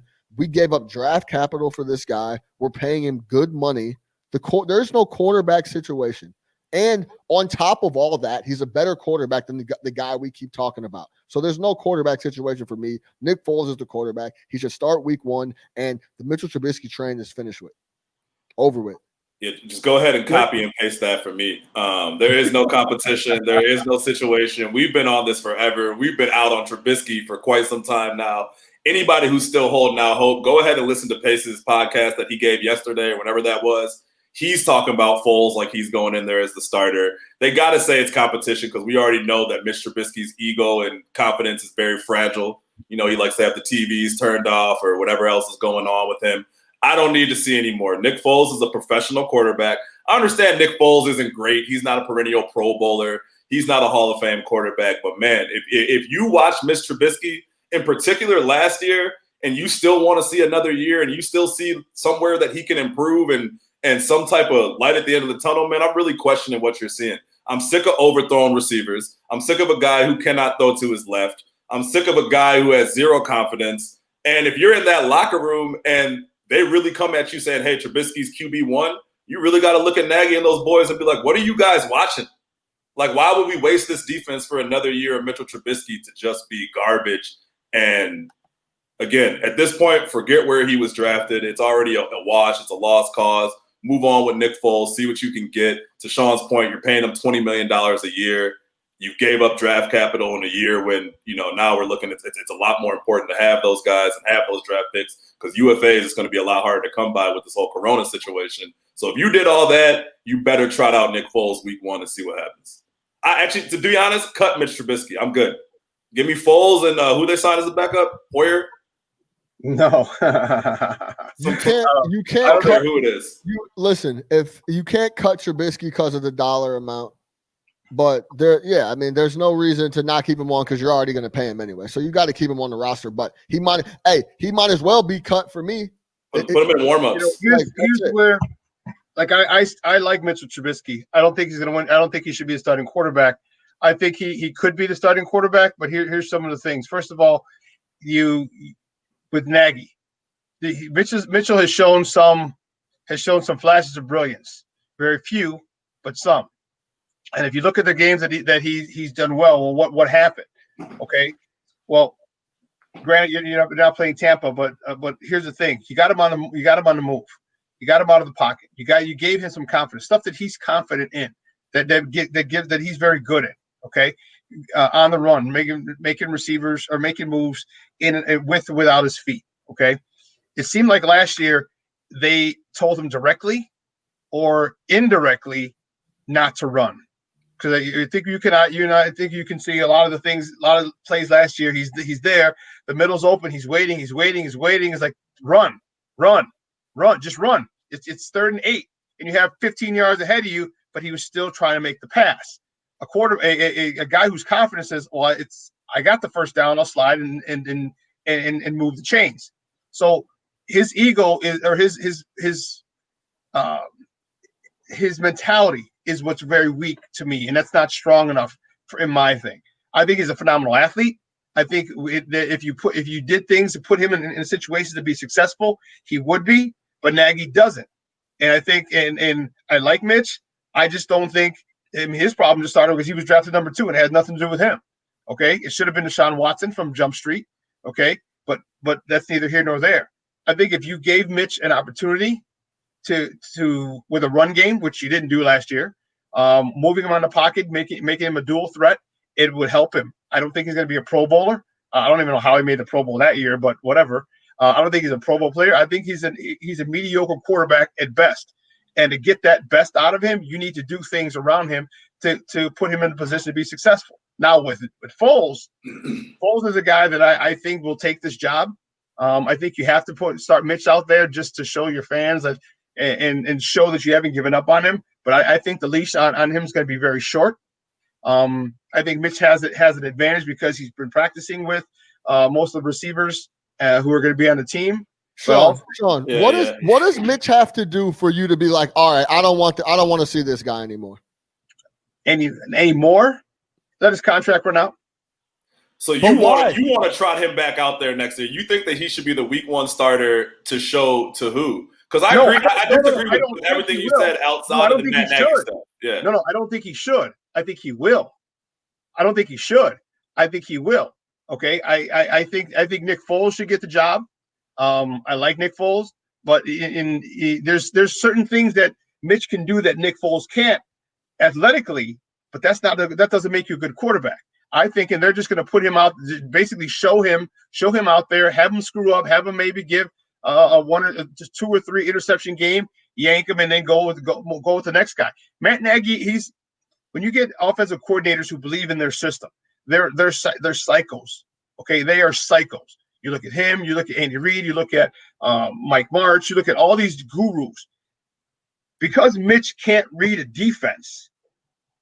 If you can't read a defense, you can't be a quarterback in the NFL. But you keep listing reasons why he can't play. He doesn't have confidence. He can't read a defense. You have to tailor the offense completely for him. And I agree. Matt Nagy did him no favor. Matt Nagy did the offense overall no favors last year, whether it's Tariq Cohen at the goal line, whether it's not running with Mitch Trubisky and doing the things that worked a couple years ago. Absolutely, I agree with that. But to your point, he's not confident. He can't read a defense. All he really is a great athlete at this point.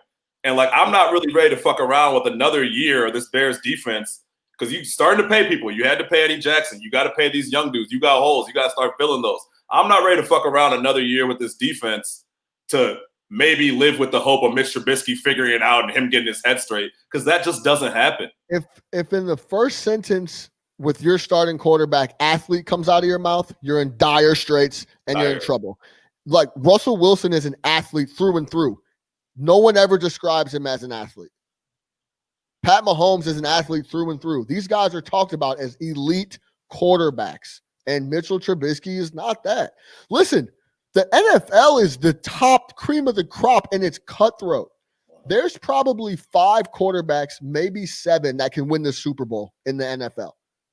So, I mean, it's not a bad thing that he's not one of those guys, but we got to move, man. Like Nick said, we got a defense that is now becoming very expensive, but they are very good. Give them a shot. Here's part of the issue why I want Mitch around. One, he's got competition, so that changes the whole narrative because when you don't have competition and it's given to you, and even though it wasn't given to him, Michael Lynn just sucked and taught. You know what I mean? So it was force fed. If he goes down, if Foles goes down, who do you want? Do you want a guy in there who doesn't know the system? At least Mitch knows the system, and Mitch has had some success in the system. I want Foles in there, and I'm okay with Mitch if Foles screws up, okay? But you have to do things. Nagy doesn't want to do things for Mitch because of some of his limitations. And just because he's limited now, it doesn't mean he's not going to be he's not going to develop. We can't expect Mitch, and again, it's not his fault. He was drafted number 2, but because you were, then you're going to get unnecessary criticism. Quarterbacks develop at a different rate, and he has the tools to develop. And he might be on a short bus, or he's going to take him a while. And I understand what you're saying, but that's why I want to keep him around. Not as a starter. How many years? He got worse. He got worse. This year. No, you know why he got worse? He got worse. They did. He got worse because they lost the running offensive guard and Kyle Long, so that run game was gone. He didn't like call the run game anyway. So he not only did he not like call the run game, but now when he does call a run game and your offensive line is in shambles because the 2 guards in your center that's your run game. So when one of those guys is out, that messes up your run game. So now you have no run game. Now you don't let him run when there's an opening because you told him directly or indirectly, you screw with the kid's confidence. His mentality isn't where we want it to be as a starting quarterback in the NFL. But there's things you can do for him as a young player to get him mentally tough or get him stronger and get him acclimated to the system. It's just that our defense is ready. It's just that our defense is ready now. If we had the John Fox defense when he first got here, it would be a little easier to tolerate Mitch because that defense isn't ready. Okay, our defense is going to be ready in a couple of years, and Mitch could be ready in a couple of years as well. But now because the defense is way up here and Mitch is way down here because of his development, everyone develops at different stages.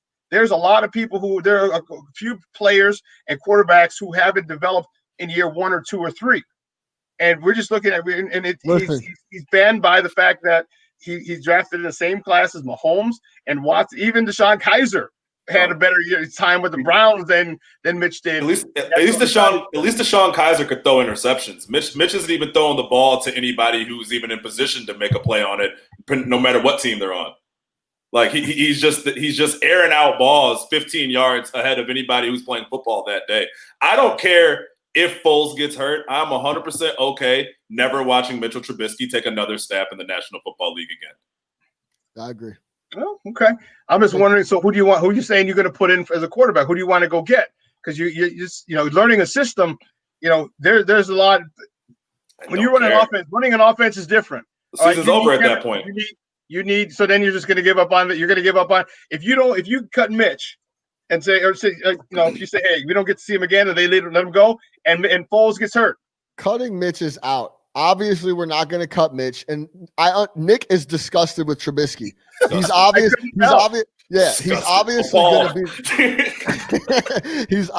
going to be the backup if Foles goes down. But the discussion is who's going to start week 1, Foles or Trubisky? There's no discussion. It's Nick Foles. I don't want to hear about it anymore.